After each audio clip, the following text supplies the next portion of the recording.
tutamkaribisha mwimbaji ambaye ni Ibrahimu Imani kwa ajili ya ushuhuda wake ambao wameuleta mahali hapa katika siku ya leo kwa ajili ya kuzungumza na wewe. Karibu mtumishi wa Mungu. Amina, amina, amina. Amina. Amen. Amina sana. Bwana Yesu asifiwe. Amina sana. Habari ya uzima? Njema kabisa. Habari za hapa? Habari za hapa ni njema. Tunakukaribisha katika siku ya leo mahali hapa ili uweze kuzungumza na jamii ya watu katika mambo ambayo uliyapitia kabla ya kuokoka na baada ya kuokoka. Ni kipi ambacho ulikutana nacho, changamoto gani ulikutana nazo katika maisha yako baada ya kuokoka ama na kabla ya kuokoka ulikutana na changamoto zipi? Unaweza ukazungumza na Watanzania wakaweza kujifunza katika ushuhuda wako ambao ulikutana nao katika maisha yako ili waweze kujifunza katika hayo. Amina. Amen. Amen. Bwana Yesu asifiwe, watumishi wa Mungu. Majina yangu kama alivyosema mtumishi wa Mungu Ima, mimi kwa majina yangu naitwa Ibrahimu Imani Yusufu Mageni. Ni mzaliwa wa Shinyanga, sehemu moja inaitwa Sarawe, lakini hapa nilipo kwa sasa nipo Dar es Salaam, maeneo ya Chanika. Niko mahali hapa kanisani, tunatumika pamoja na baba yetu wa kiroho kwa sasa, mchungaji Nyundo. Niko mahali hapa siku ya leo, nimepata neema siku ya leo tarehe 1 mwezi wa 7 2025. Leo ni siku ya Jumatano, Jumanne, Jumatano. Leo ni Jumatano. Jumatano au Tuesday. Leo ni Jumatano. Jumanne. Leo ni Jumanne. Ni Jumanne ya tarehe 1 kabisa. Kwa hiyo ndugu zangu wapendwa, niko hapa kwa ajili ya ujumbe tu ambao Mungu aliweka ndani yangu. Nitakuelezea habari ambazo nimekutana nazo katika maisha yangu kabla sijaokoka na mpaka nilipookoka. Bwana Yesu asifiwe sana. Amina. Kweli mtumishi wa Mungu Ima, kuna mambo mengi ambayo niliyapitia katika maisha yangu tangu nilipozaliwa. Kwanza kabisa nianze tu kwa kusema mimi nilikuwa sio Mkristo. Nilizaliwa katika familia iliyolelewa na makuzi ya Kiarabu. Kwa hiyo katika familia yetu tulikuwa tunatembea katika misingi ya Waarabu. Na wazazi wangu walishare pamoja na Waarabu. Na nikalelewa katika misingi hiyo, maana yake kwa dini ile nyingine, dini ya Waislamu. Nimekulia katika familia ya Kiislamu. Lakini nimekuwa baadaye, kuna wakati baba na mama walipitia changamoto fulani za kifamilia. Baba ikapelekea mpaka akafariki. Baba yangu alifariki mwaka 2003. Bado niko mdogo. Kwa hiyo baba yangu alipofariki, mama yangu akawa amerudi kwao kwa wazazi wake. Mama yangu aliporudi kwa wazazi wake,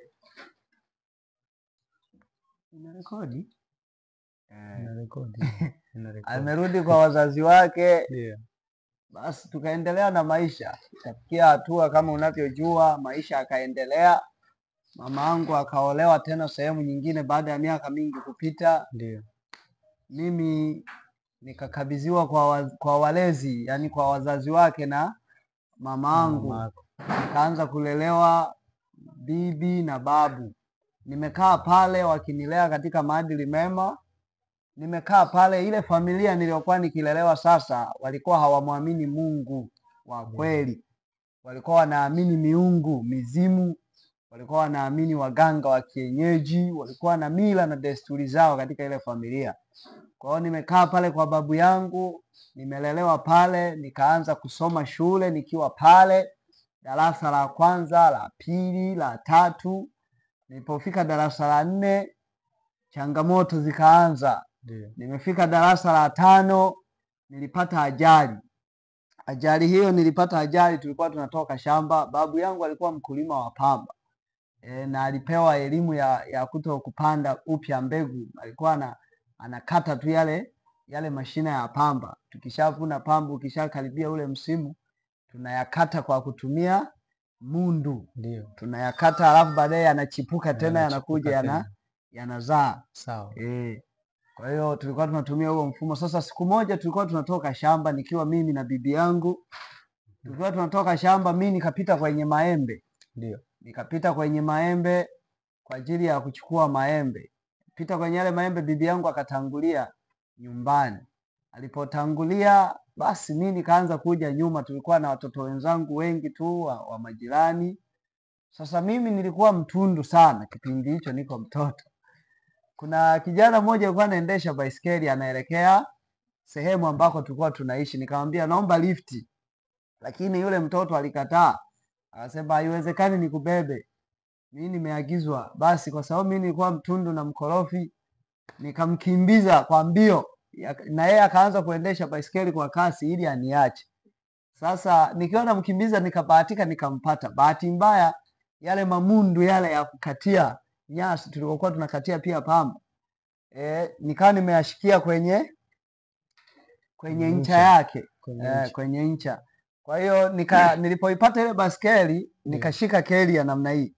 Niliposhika keli ya namna hii, yale mamundu yakaingia kwenye tairi, kwenye zile spoku za baiskeli, yakawa yamevutwa. Yalipovutwa yakawa yamenikata mikono, vidole vyangu hivi. Naona hivi. Sawa. Hii alama mpaka leo kidole changu nikikunja hivi hakijikunji, ila nikikunja huku kinajikunja vizuri. Sawa kabisa. Kwa sababu nilikatwa mahali hapa, hiki kilining'inia, kikataka kutoka kabisa. Kwa hiyo damu nyingi ilimwagika. Nilipofika nyumbani, bibi yangu alinitukana sana, maana kipindi kile tulikuwa tuko kwenye wakati mgumu sana wa kupata fedha, maisha magumu, tulikuwa tunaishi kwa taabu pale. Kwa hiyo alipoona bibi yangu nimepata ile ajali, akawaza wazo la kwanza natoa wapi hela ya kumpeleka huyo hospitali.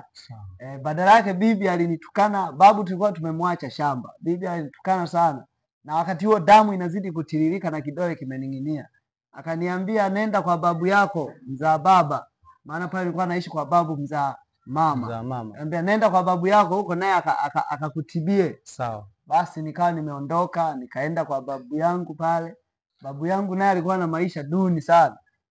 Kwa hiyo nilipofika, aliponiona hakunihoji sana, yeye akanipeleka tu hospitali. Aliponipeleka hospitali, basi akafika pale akawaeleza, kwa sababu alikuwa anajulikana, wakaanza kunitibu. Nikashonwa nyuzi. Hivi vidole vyote vilishonwa nyuzi. Nikashonwa nyuzi pale. Basi maisha akaendelea, nikarudi tena nyumbani. Jioni babu anarudi, anapewa habari zangu za ukorofi wangu, kwamba ni namna nilipopata ajali. Nimekueleza hili tukio kuna maana yake, kwa sababu hapo ndipo matatizo mimi yalianza, mikosi, changamoto. Nitakueleza, sikiliza tu pamoja nami, nisikilize vizuri, nitakueleza. Nimeanzia kukueleza kwa umbali zaidi ili uje unielewe mbeleni. Ndio. Baada ya ile ajali ilipopita, maisha yakaendelea, lakini kuna damu nyingi sana iliyomwagika pale. Sawa. Wakati maisha yanaendelea, basi hapo nilikuwa darasa la tano. Tukio hilo likawa limepita. Nilikaa mwezi mzima sijaenda shule kwa sababu ya kuugua kwa mikono yangu kwa ile ajali. Basi mwezi ulipoisha, nikaendelea kwenda shule. Mimi shuleni nilikuwa na akili sana. Sawa. Walimu walikuwa wananipenda sana. Nilikuwa na akili sana. Sasa darasa zima, kuna siku moja niliwahi kuwa wa kwanza kwenye mtihani wa jaribio la mtihani wa sayansi. Sawa. Mimi peke yangu nikatoboa ule mtihani, nikawa wa kwanza, nikajulikana shule nzima. Sawa. Lakini kwa sababu nilikuwa naishi maisha duni kwenye familia ambayo ilikuwa haina kusapoti mtoto. Ndio. Ni familia ambayo ilikuwa inaishi tu kusoma tu, ili mradi unasoma, hawafuatilii sana kwamba huyu ni mtu wa namna gani tuweze kumsapoti ili aweze kufika sehemu gani. Hawakuwa wanafuatilia sana maisha yangu ya shule, wala mimi sikuwa najali sana, wala sikujua usamani kwamba nimekuwa wa kwanza kwenye jaribio la mtihani wa sayansi. Lakini wale waliokuwa wanajua umaana wa elimu na umaana wa masomo ya sayansi, waliniheshimu sana. Waliniheshimu sana. Sawa. Waliniheshimu sana, lakini mimi sikuwa naelewa chochote. Basi Niliporudi shuleni baada ya ile ajali, tukaingia darasani siku moja, mwalimu wa somo la hesabu akawa ameingia darasani, akaanza kufundisha. Kulikuwa na kitu alikuwa amekiacha, sasa ikakuta kuna wanafunzi walikuwa hawajakifanya. Kile kitu alichokuwa amekiacha, yani kama kazi fulani alikuwa ameagiza darasa zima. Sasa wanafunzi hawakutekeleza, kuna wachache waliotekeleza. Sasa mimi sikuwa miongoni mwa wale wanaoadhibiwa kwa sababu nilikuwa sipo. Ulikuwa haupo. Nilikuwa sipo shuleni kama mwezi. Na maana hiyo ulikuwa hauna mahudhurio. Nilikuwa sina mahudhurio ya shuleni. Sasa mwalimu akaniita, fulani nifuatie viboko. Maana mimi pia nilikuwa mtaalamu wa kuchukua viboko vizuri. Nilikuwa nachukua viboko vizuri ambavyo mwalimu alikuwa akivitumia kuchapa. Havikatiki. Mwalimu akaniagiza. Sasa wanafunzi wenzangu walikuwa wananichukia sana nikiagizwa mimi kupata nini? Kupata viboko. Viboko. Wanajua unaleta viboko. Waje wachape wapewe adhabu. Basi lile tukio nikaenda polini msituni kukata viboko. Nimefika mule nikakutana tena na changamoto, nikang'atwa nyigu. Na upande huu hapa nikinyoa kipara hapa huwa kuna alama hapa hivi. Niling'atwa nyigu. Nilipong'atwa nikarudi darasani nikamletea mwalimu, wale wanafunzi wakawa wameadhibiwa. Hilo tukio la pili sasa. Ndio.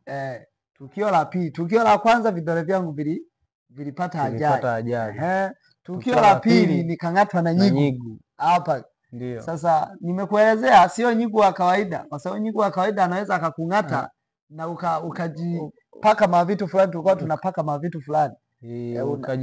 Ukajipaka dawa au kitu chochote ambacho kinaweza kikasaidia maumivu yakaisha kwa wakati mfupi. Ndio. Sasa nilipojipaka, ni utaalamu tulikuwa nao, tunajua. Mnaenda kwenye maembe, mnaenda kwenye matunda poli, mnakutana na wale nyigu wanawang'ata, lakini ukipaka tu mara moja uvimbe unayeyuka. Sasa mimi nikapaka siku ile hakuna kitu. Siku hiyo kufikia jioni, ndio jicho lilivimba, kichwa kikaumuka. Ikabidi tena niende kuomba ruhusa tena. Ruhusa ya ngapi sasa? Ya pili. Nikarudi nyumbani, kaeleza kwamba nimeng'atwa na nyigu. Wale wazazi wakahaa sema, nyigu gani huyu mpaka kichwa kimevimba hivi? Hapana, hapa kutakuwa kuna mkono kuna mchezo hapa. Wakanipaka madawa ya kienyeji yale kama kinga na kuua ile hali, lakini wapi. Baadaye tena babu akapata ufunuo, akanipeleka hospitali. Nimeenda hospitali, wakamuelezea daktari, naye akashangaa kwamba nyigu gani huyu. Hapo sasa nina siku 5 sasa. Bado uvimbe upo. Nikaenda kuchomwa sindano. Nikaandikiwa sindano. Nilipoanza kuchomwa sindano naandikiwa sindano 5. Nimeanza kuchomwa zile sindano, siku ya pili. Nikawa nahisi hapa kama kuna kitu kinacheza kichwani. Siku ya 4 pakafumuka hapa, pakawa panatoka usaa. Usaa. Pakawa panatoka usaa. Sawa. Basi nikaendelea, nikachomwa sindano ya 5, maisha yakaendelea, lakini usaa uliendelea kutoka. Nikakaa tena mwezi mzima sijaenda shule. Mwezi mzima sijaenda shule. Nimekaa pale nyumbani. Basi ukikaa mwezi mzima hujaenda shule, wenzio kule wanasoma. Kuna mahali wanakuacha. Kuna mahali pakubwa sana. Sasa nilipopona, walimu walikuwa wanakuja kunitembelea nyumbani. Kuna mwalimu wangu alikuwa ananipenda sana, alikuwa anaitwa Mwalimu Felista. Alikuwa anakuja pale nyumbani kunitembelea. Sijui kama atakuwa anakumbuka. Najua huu shuhuda unaweza kumfikia pia, ataelewa. Tokea hapo kwenye hizo ajali mbili, ajali ya kukatwa vidole na ajali ya kung'atwa nyigu, mimi nikaanza kuchukia shule. Mtumishi wa Mungu Ima, nilianza kuchukia shule.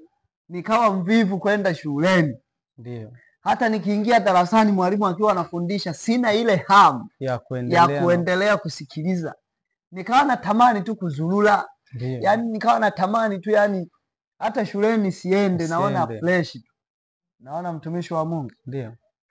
Ikafikia hatua nikawa mtolo. Ikarudi nyumbani sasa. Nyumbani watu wakawa hawanipendi. Ndio. Wakawa hawanipendi. Yaani nikawa naonekana ni mbaya. Wakaanza kuwa wanapokezana. Nilikuwa naishi kwa babu yangu mzaa mama. Yeah. Akanichoka. Akaniona mimi nimefanyaje? nimechanganyikiwa kama vile yani nimekuwa mtoto mtukutu, sisikilizi wazazi. Ndio. Basi baada ya hapo akanihamisha, akanipeleka kwa babu yangu mzaa baba. Kaenda kuishi kule. Nikaenda kuishi kule, nimekaa pale kwa babu. Sasa nikawa na zurura tu shuleni, siendi. Mara nyingine nakuwa naenda najiunga na magrupu ya watoto watukutu, tunaenda kuzurura. Wakati mwingine unarudi, babu huko anakuja anakuadhibu. Ukiadhibiwa unaona kama unaonewa, fimbo za kutosha. Lakini nikawa sisikilizi, yani akili yangu ikabadilika. Na kabla sijapata haya matukio nilikuwa mtu mzuri sana. Watu walikuwa wananipenda, Zengo nzima ilikuwa inajivunia kwamba kwa fulani kuna kijana mzuri. Sasa walimu pia walikuwa wananipenda, nilikuwa na akili nzuri. Sasa nikabadilika ghafla tokea matukio yale mawili. Ndiyo. Basi nikatolewa tena kwa babu yangu mzaa baba, nikaenda kuishi kwa shangazi yangu. Ndiyo. Shangazi yangu ambaye alikuwa ni mdogo wake na baba yangu, na kabla baba yangu hajafariki aliwahi kumwachia usia babu yangu kwamba mtunze mtoto wangu. Ndiyo. Mtunze mtoto wangu, maana mimi peke yangu ndio nilikuwa mtoto wa kiume kwa baba. Ndiyo. Unaona? Basi nikaishi pale kwa shangazi yangu, na penyewe wakawa hawanipendi kwa shangazi.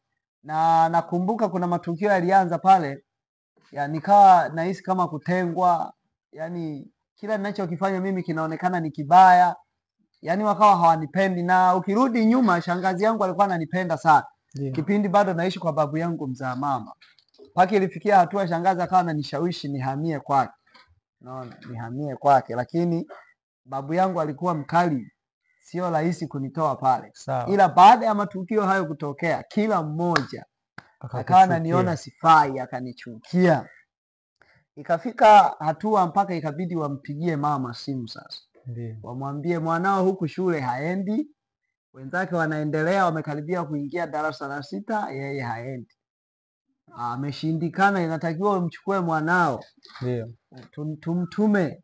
Basi kwa sababu mama mama ni mama, na yeye ndo alinizaa. Kipindi kile mama anaishi Geita, sehemu moja inaitwa Mwingilo. Mama akuona shida, alinitumia usafiri. Kuna mzee mmoja ambaye ni babu yetu. Ndiyo. Alikuwa anaishi kule, akawa amenifuata kwa baisikeli, maana kule ni kijijini sana. Ndiyo. Kipindi kile hata usafiri wa bodaboda ulikuwa bado sana haujavuma sehemu nyingi. Mtu alikuwa akionekana maeneo ya kijijini kwetu ana pikipiki, anaonekana ni tajiri sana. Sawa. Basi usafiri ulikuwa ukitumika kipindi kile ni baisikeli, daladala za baisikeli. Babu akawa amepewa nauli,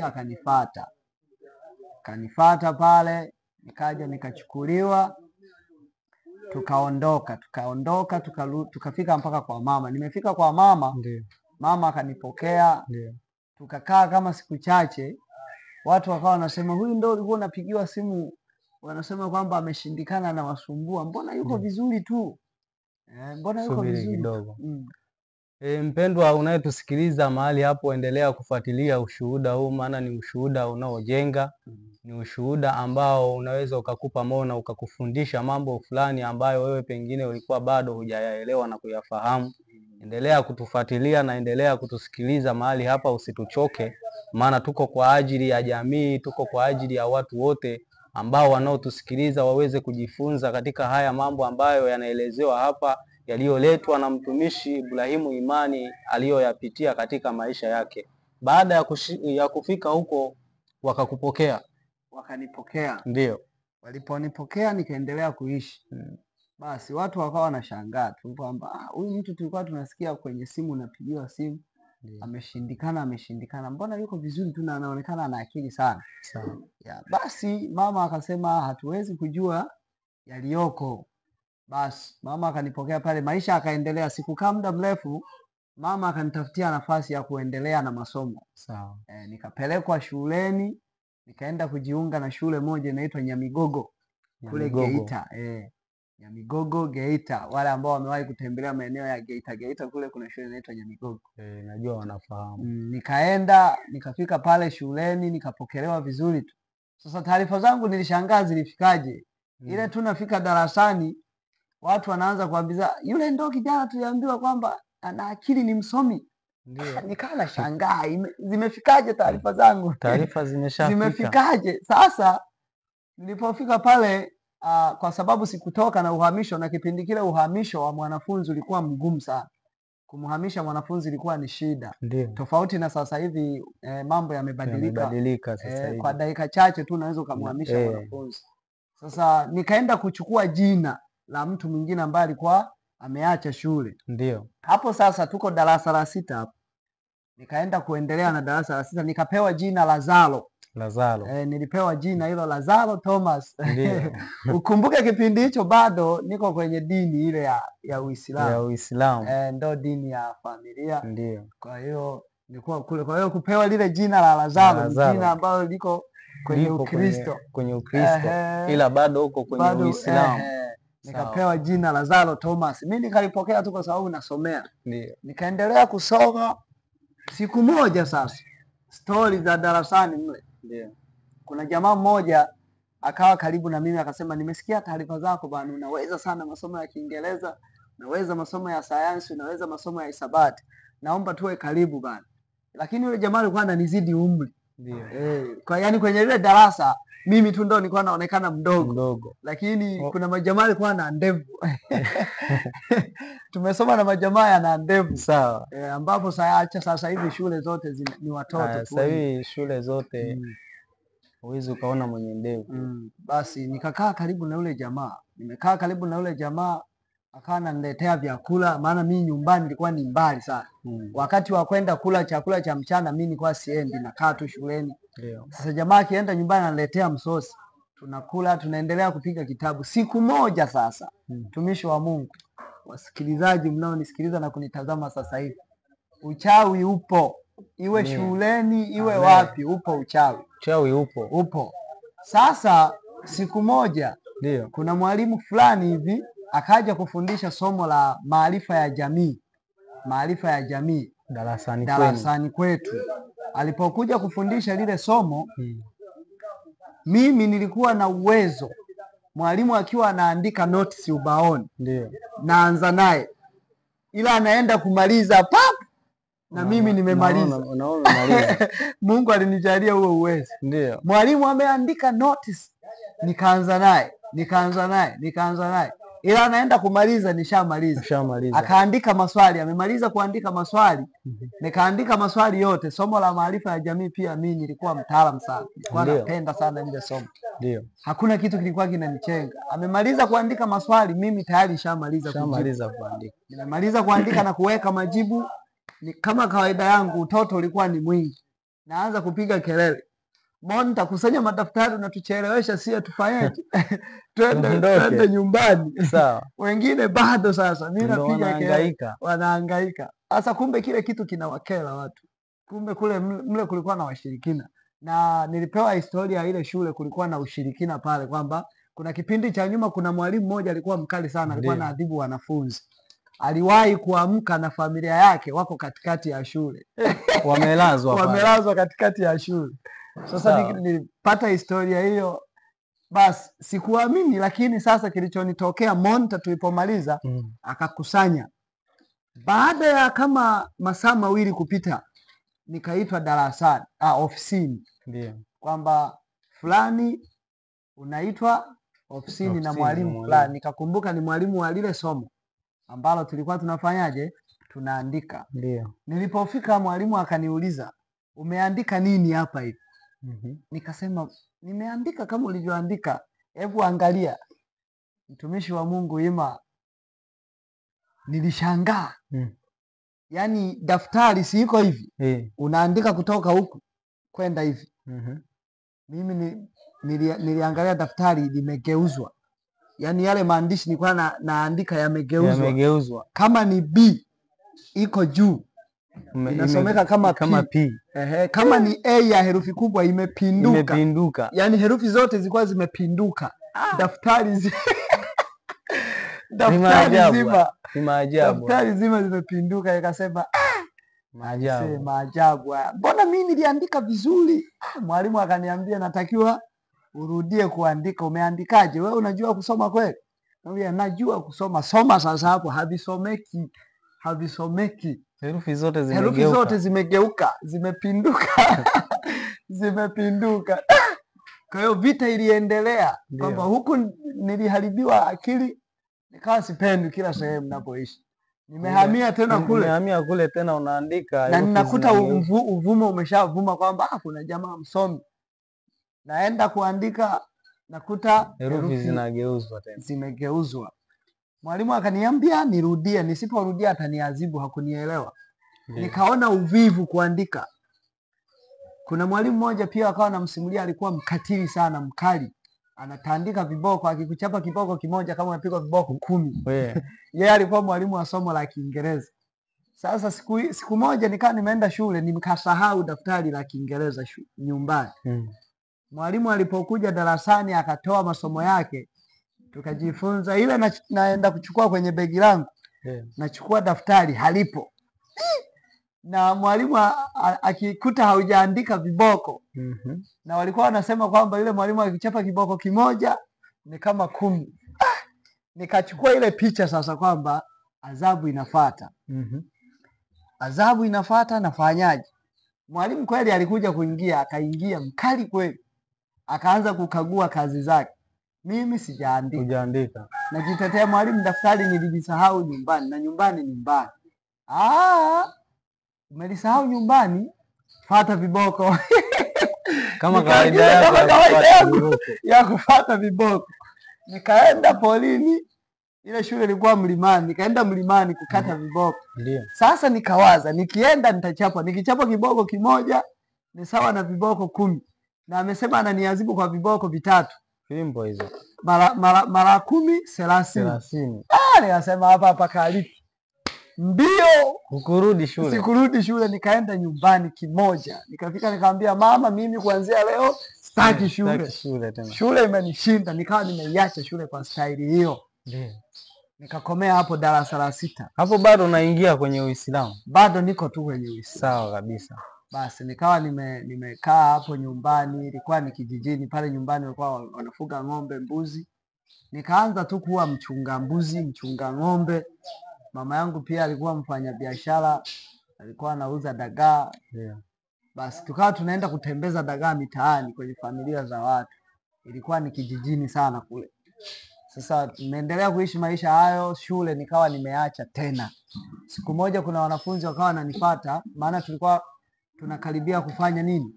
Kufanya usajili wa kuingia darasa la 7. Sawa. Wanafunzi wakaagizwa kunifuata. Nilipowaona kwa mbali nikakimbia mlimani. Kujificha. Nikaenda kujificha, sitaki tena shule. Basi nikaendelea hayo maisha pale nyumbani kijijini. Ndio. Basi siku moja ni wazazi wangu pale nilipokuwa naishi sasa, wao kuna baadhi walikuwa ni wapagani hawaabudu, lakini kuna wengine walikuwa wanaabudu kanisa la AIC. Na kule makanisa kuyapata ilikuwa ni adimu sana kwenye kile kijiji. Basi siku moja kulikuwa na sherehe kwenye kanisa, wale watu ambao walikuwa wanasali kanisani. Wakaniambia aisee, twende kanisani, tunawaalika watu wote. Mimi kwa sijawahi kuingia kwenye kanisa. Nikawa najiuliza nitafanyaje, kwa sababu nilikuwa bado ni mtoto. Basi nikaongozana nao, tumefika kule kanisani. Sherehe zimeendelea pale, ibada zinaendelea, nikaanza kuhisi kichwa kinauma, mwili unauma. Ndio. Yaani nikawa nawaambia nipelekeni nyumbani, nalia, nirudisheni nyumbani. Huku hapa nifai. Walikataa, sema nenda tu kacheze nje hapo na wenzio, usubiri chakula tule ndo tu tufunge ibada tuondoke. Nimekaa pale, hali ni mbaya. Baadaye chakula kikawa tayari, tukapata chakula, tumekula pale, nikarudi nyumbani nikiwa hali mbaya. Sawa. Hali mbaya. Nimefika nyumbani nikalala, nimelala nikaanza kusikia kwenye kichwa changu kuna vitu vinapigana. Yaani nilikuwa nasikia kabisa ima kwamba kama ngumi zinatembea kichwani. Nikakumbuka kipindi cha nyuma. Kipindi cha nyuma nilikuwa na tatizo la kuugua tumbo. Nilikuwa na tatizo la kuugua tumbo, lakini kuna mganga mmoja aliwahi kuniambia kwamba mimi huwa nasumbuliwa na mizimu ya koo. Mizimu ya ukoo ndio ilikuwa inanisumbua. Upande wa baba yangu na upande wa mama yangu vilikuwa vinagombania kiti. Sawa. Na mzimu gani uniongoze, utawale. Ndio changamoto ile. Nikawa nafikiria sasa huenda ni lile tatizo limehamia kichwani. Kuna vitu kumbe kanisani kule ile mizimu sasa na yale mapepo ndio kuaga nayo. Kumbe hayapendi wapi? Kanisani. Ndio ile vita iliinukia huko. Nimelala muda mrefu, nilipokuja kuamka ile vita imeisha, nikajisikia mwili uko sawa. Nikaendelea, nikamwambia sitaenda tena wapi? Kanisani. Tumekaa pale. Ikafikia hatua mama yangu akaanza kuugua. Muda mrefu sasa umeenda. Nimekuwa sasa nimeanza kupata umri wa kujitambua. Nikiwa na umri wa miaka 15, mama yangu akaugua. Ameugua huduma sasa. Mama ndo alikuwa mchakalikaji. Tulikuwa tunaishi tu na wadogo zangu.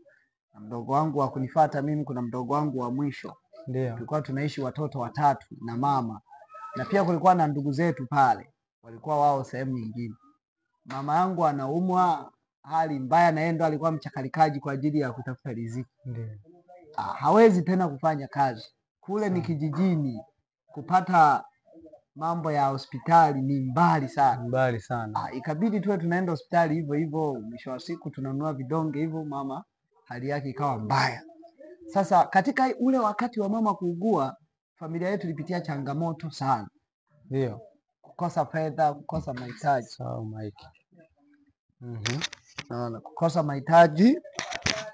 Kukosa mahitaji. Basi tumekaa katika hali hiyo kwa muda mrefu. Mama hali ikazidi kuwa mbaya. Siku moja nikaota ndoto kwamba kuna mtu ananiambia, mwambie mama yako mrudi Salawe. Ndoto. Ndio. Mwambie mama yako mrudi Salawe, mpe ushauri mama yako mrudi Salawe. Sawa. Kipindi hicho kulikuwa na baba mmoja huwa namkumbuka sana. Kipindi mama ni mgonjwa alikuwa anakuja kumtembelea mama. Ndio. Anakuja pale amenunua sabuni.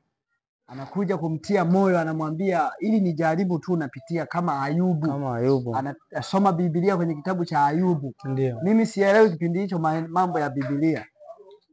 Anamwambia, lakini nakumbuka sana, anamwambia habari za Ayubu, alipitia changamoto hizi, kwa hiyo utavuka. Anamuombea mama pale. Sasa kadri tunavyoendelea, mimi nikawa naota ndoto tumerudi wapi? Salawe. Kule Shinyanga. Basi nikamwambia mama, mimi nimeota hivi na hivi, unaonaje tukirudi huko? Maana huko pia kuna ndugu zetu, ndo tulikozaliwa, ndio asili yetu kule Salawe Shinyanga. Ndio. Basi mama akanielewa, akaniambia basi itabidi tuuze vitu tulivyonavyo. Tukaanza kutafuta wateja. Tulikuwa na mbuzi, tukauza mbuzi. Tulikuwa na vitu vya ndani, vitanda, magodoro na mavitu mengi tukayauza kwa bei ya hasara. Tulikuwa na mavyakula, mahindi, makaranga nini, tukayapunguza tukayauza. Lakini kuna mengine sasa nikatafuta msaidizi wa kunisaidia. Tukayabeba. Nikabeba kama gunia moja hivi la karanga, na mwingine akabeba gunia moja la mahindi. Tukasafiri navyo, tukamwacha mama. Na fedha nilizokuwa nazo nikazibeba. Nikatangulia nazo. Kwenda mpaka pale kwa babu yangu mzaa mama. Ndio. Nilipofika kwa babu mzaa mama, nikakuta babu naye kumbe alishaga ugua. Anaumwa na yeye. Ni mgonjwa, alishaga paralyze mkono na mguu. Kwa hiyo tukawa tunatoka kwenye matatizo, tunaingia kwenye matatizo tena. Kule ambako tunakimbilia kwamba tutapata support. Tukakuta na kwenyewe tena yule ambaye kina cha kusupport yuko anaumwa. Naye ni mgonjwa. Basi lakini alikuwa na unafuu. Tumefika pale, nikawasalimia, alifurahi kuniona, nikamweleza habari za mama yangu, lakini pia ile familia tuliikuta ikiwa na dhiki sana ya chakula.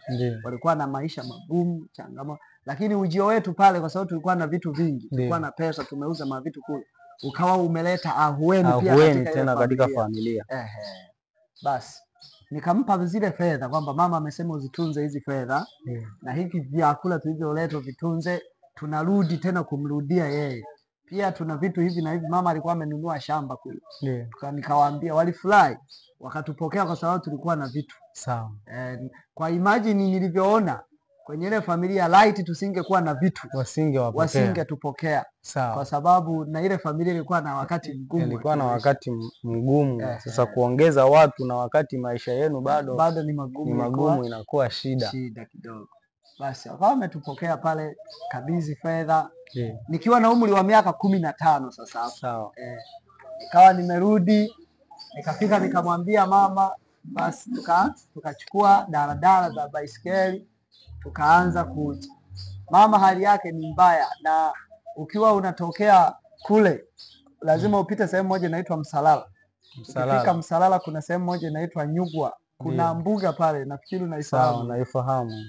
Maji yalikuwa yamejaa, kwa hiyo lazima kuvushwa na nini? Lazima uvushwe na mtumbwi.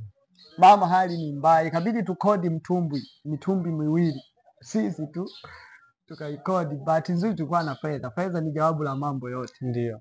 Basi tukawa tumevuka tukafika pale. Mama tukafika pale, ile familia ilikuwa inaabudu mizimu. Ndio. Walikuwa hawamjui Mungu. Hawamjui Mungu, anaabudu mizimu. Tulipofika pale, ile mzee kwa sababu naye alikuwa anaaguliwa kwa waganga, ikabidi atuunganishe na mganga aanze kumtibu nani? Mama akakataa, akasema mama alikuwa na kaimani kidogo ka Ukristo. Ndio.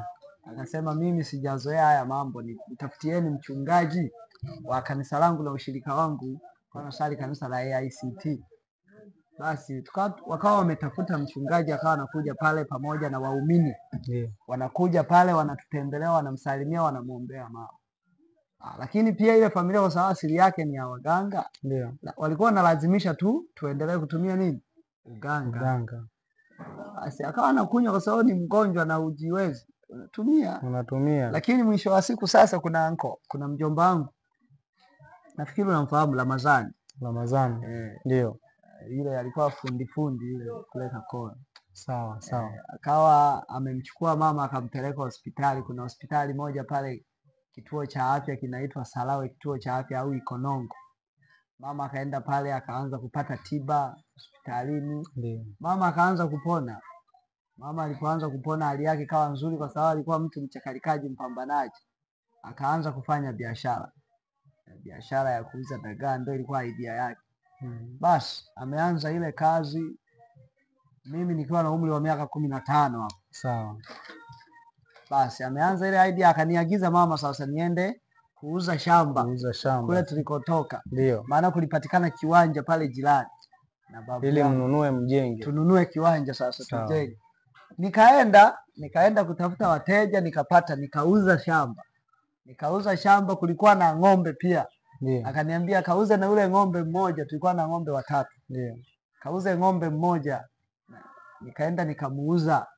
Yaani Mungu alinitumia kwa namna ya kipekee tu. Umri wa miaka 15. Alafu nasafiri umbali mrefu kwa baiskeli, masaa 4 unaendesha baiskeli. Alafu naenda kuuza, napata zile pesa zote, nakaa nazo mimi bado ni mtoto mdogo. Mungu alikubariki sana. Mungu alinipa uwezo.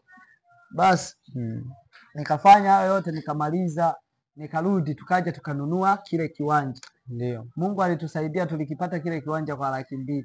Sawa. Kiwanja kikubwa ndo pale nyumbani nikuta kipindi kile. Sawa pale. Tukanunua kile kiwanja kwa 200,000. Nilishangaa sana, 200,000, ambapo kwa sasa hivi kile kiwanja ukitaka ukiuze ni milioni 5. Milioni 5. Milioni 5, milioni 6 na kuendelea. na kuendelea. Sawa. Ndio tukanunua kile kiwanja. Basi maisha akaendelea, ikafika kadri tulivyokuwa tunaishi, mama akaniagiza tena yule ng'ombe aliyebaki wale 2 nikawafuata, tukaja tukawaleta. Tumeendelea kukaa vile, ikafikia hatua tena mimi nikaanza kupata maono ya kurudi shuleni, niendelee na shule. Mungu akanisaidia kweli, nikapata nafasi shuleni. Ndio. Nikaendelea kusoma.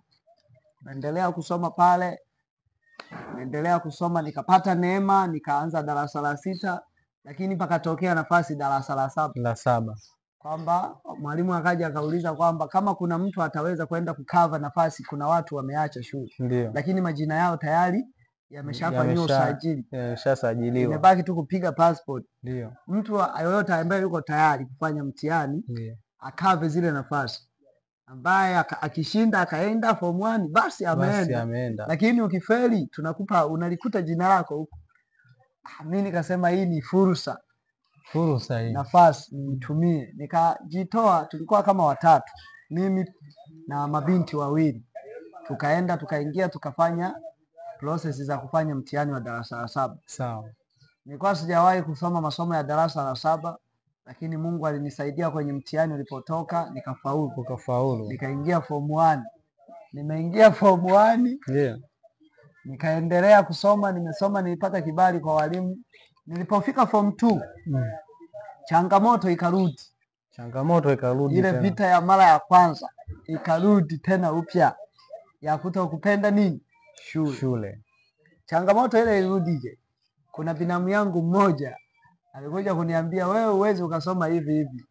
Wenzio wanatumia madawa, wanaenda kwa waganga ili asome afaulu mpaka apate kazi. Nikawa nimemuelewa yule binamu yangu. Hapo ndio ikawa mwanzo wangu sasa. Mimi binafsi kuanza kuingia kwa waganga. Ukaanza nawe kutafuta dawa kwa ajili ya kusoma. Nakumbuka kuna mganga mmoja aliwahi kuniagua. Akaniambia, unamfahamu fulani? Yeye nilikuwa namfahamu kweli. Yule nimemwagua mimi mpaka ameajiriwa, alikuwa ni mwalimu. Ndio. Nimemwagua mimi mpaka ameajiriwa. Lakini yule ndugu sasa hivi naye ameokoka yule. Niliambiwa kwamba ameajiriwa. Maana alipopata ajira, alipata pepo la pombe, la ulevi. Alikuwa anakunywa pombe sana. Hasara ya kuingia kwa waganga. Aliaguliwa, alipata kazi kwa mganga yule.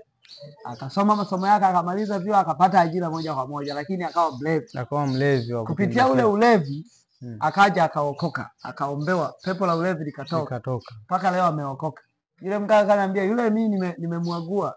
Kwa hiyo ukikaa vizuri na wewe utakuwa hivi. Ndio. Cha kushangaza, nilipochanja chale kwenye mwili wangu, ndo kabisa mganga akaongeza nisiipende shule. Bahati nzuri sasa nilipofika form 2 ndipo nikaanza kujitambua sasa kwamba nina kipaji. Ndio. Nina kipaji cha kuimba, kutunga nyimbo. Nikiwa darasani natunga nyimbo za bongo flavor, hip hop, R&B, nikawa naimba mle darasani. Bahati nzuri kule kwenye shule yetu tulikuwa na midahalo. Kwenye midahalo tulikuwa na kipindi cha kuonyesha vipaji. Ndio. Kila mtu anaonyesha kipaji chake. Wewe una uwezo wa kuimba, una uwezo wa kuigiza, una uwezo chochote kile, uwezo. Nikawa naigiza hivyo. Tunaimba, tunaigiza shuleni hapo.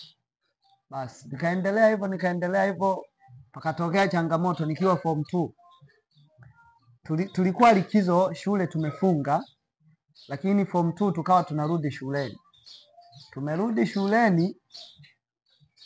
Tumerudi shuleni ikafikia hatua kuna watu walikuwa ni wakorofi mule darasani. Mwalimu anafundisha huku anafanya mizaa. Kuna mwanafunzi mmoja akamrushia mwalimu kijiti ubaoni. Yule mwalimu akageuka akasema, nani huyo? Tukakaa kimya. Sasa mimi nilikuwa nakaa backbench kwenye likizo. Alafu nilikuwa monitor. Sasa alafu mbaya zaidi nimeenda kwenye mkondo B. Mimi nilikuwa mkondo A. Nikasema kwenye likizo nitasomea mkondo B. Nikatoka A. Changamoto ikaja sasa kwamba kijiti kimetokea nyuma. Na mimi nimemuona aliyefanyaje? Aliyekirusha. Mwalimu alipouliza ni nani, wote tukacheka. Tulikuwa na mtindo wa kusema tosha. Mwalimu aliuliza nani huyo? Tosha. Watu wote wanacheka. Mwalimu akagairi kufundisha, akasema mmenizomea, akaondoka. Akaenda kupeleka mashtaka kwa mwalimu wa nizamu. Mwalimu wa nizamu alipokuja, majina yetu yakasomwa na mimi nikiwemo. Mwalimu akasema wewe ni monta. Alafu mkondo wako ni mkondo A. Ulifuata nini B? Ulienda kufanya fujo. Nikahukumiwa. Adhabu niliyopewa ni kufyeka vichaka. Vichaka vya eneo la shule. Pale shule kulikuwa na vichaka nikapewa adhabu na wale sasa ambao walifanya lile kosa kilichoniuma. Waliotendaga lile kosa sasa, wao wakapewa adhabu ndogo. Mimi nikapewa adhabu kubwa ya kufyeka. Nikajitahidi nikapiga ile kazi nikamaliza. Mwalimu hakulizika akasema chimba na visiki hivyo. Uving'oe. Nikaona hii ni ngumu hii. Wale ambao wamefanya tukio wamepewa adhabu ndogo ya kusomba tu mchanga. Kulikuwa na bonde fulani walijaza. Mimi nimefyeka mti nimemaliza mapema kwa sababu nilianza kuacha kuingia darasani na kufanya ile adhabu. Nilipomaliza ile kazi nikarudishwa tena, rudia ufukue, yani uchimbue vile visiki vya ile miti ulioifyeka. Nikasema hii hamna hii. Hapa tunakomoana. Nikaacha shule. Ukatoka tena. Wiki. Nikampa wiki mwalimu sionekani shule. Wiki ilipoisha nikarudi tena. Mwalimu alipokuja, aha, wewe kumbe ndo mwenye adhabu yangu, likimbia adhabu tena wiki tena. Nimekaa vile. Kuna shangazi yangu alikuwa anaishi Segese. Nasema hapa niende kwa shangazi yangu. Nikaanza kufanya process. Ikabidi nipitie kutoka Salawe kwenda Segese, ilikuwa hamna barabara ya gari. Kwa hiyo lazima uzungukie Kahama. Angalau sasa hivi kuna barabara ya shortcut. Kutoka Salawe unaingia Bulike, unaingia Segese. Mimi nikazungukia Kahama. Kahama kulikuwa na binamu yangu. Nikapita kwake. Nilipopita pale kuwasiliana shangazi hayupo wapi? Hayupo Segese. Ndio. Aishasafiri. Kwa hiyo ikabidi nikae pale Kahama sasa. Ukawa mwanzo wangu wa kuanza kutoka nyumbani kwenda Kahama. Hapo sasa moyoni na ndoto za kuwa msanii wa Bongo Flava. Mwimbaji wa Bongo Flava. Nilipofika pale Kahama nikaanza kuishi. Nimeishi pale, nikaanza kufukuzia masuala ya muziki studio, pesa sina. Kawa natembelea kwenye mastudio, pesa sina za kurekodi. Basi tumekaa pale na binamu yangu, mwisho wa siku shangazi akawa amerudi Segese. Basi nikafunga safari nikaenda Segese. Nimefika Segese nikakaa. Nikaanza kujifunza masuala ya dini. Ile dini yetu ile ya Kiislamu. Nikajifunza pale masuala ya dini. Nimejifunza pale kwa muda mfupi, moyo ukagoma kukaa pale. Sawa. Kuna rafiki yangu alikuwa Mwanza. Nikampigia simu, "Oya, nakuja Mwanza huko." Akaniambia, "Karibu." Vipi nitapata kazi? Hapo sasa swala la kuendelea na shule nimeshaacha tena. Basi nikawa nimeenda Mwanza. Nimefika Mwanza nikakutana na rafiki yangu mmoja. Naye alikuwa mchakalikaji tu, anapambana najitafuta, na mimi nikakaa kwake. Nimekaa kwake kama mwezi mmoja. Na mimi nikawa nimepanga chumba changu, nikaanza kuhasa. Nimekaa pale nikapambana huku natembelea kwenye mastudio nikitafuta connection. Pia nikitafuta pia na waganga. Ni namna gani wanaweza wakanisaidia ili kutoka kimuziki. Nikiwa kule Mwanza nilikutana na jamaa mmoja ni mganga. Nikatumia tu njia za mawasiliano kuwasiliana naye. Sawa. Akaniingiza kwenye kingi. Akaniingiza kwenye kingi moja ambayo nilinusulika na kufa, mtumishi wa Mungu. Nikakutana ule mganga akanipa maelekezo kwamba sasa wewe inatakiwa ufanye hivi ili uwe hivi. Kwanza akaniuliza una kipaji gani? Nikamwambia mimi na uwezo wa kuimba. Sasa natafuta tu nipate supporter, nipate watu wa kunisupport katika uimbaji. Kaanza kunipa masharti. Sharti la kwanza alinipa dawa za kujaribia kwenda kuiba fedha. Ndio. Kwenye sehemu moja nilikuwa naishi Mwanza Igoma, lakini akaniambia niende kuiba fedha National. Kwenye duka kubwa la M-Pesa kwa njia ya uchawi. Nilipofika pale National nikampigia simu nikamwambia tayari nishafika. Ananiambia usiende kwanza dukani. Wale viumbe nilikuwa alikuwa ameandaa viumbe watatu. Viumbe nikisema viumbe ni majini watatu waje wanisaidie kufanya ile mission. Nafikiri ushuhuda wetu sasa unaanzia hapo sasa. Tunapoelekea kwamba niliokokaje sasa. Sawa.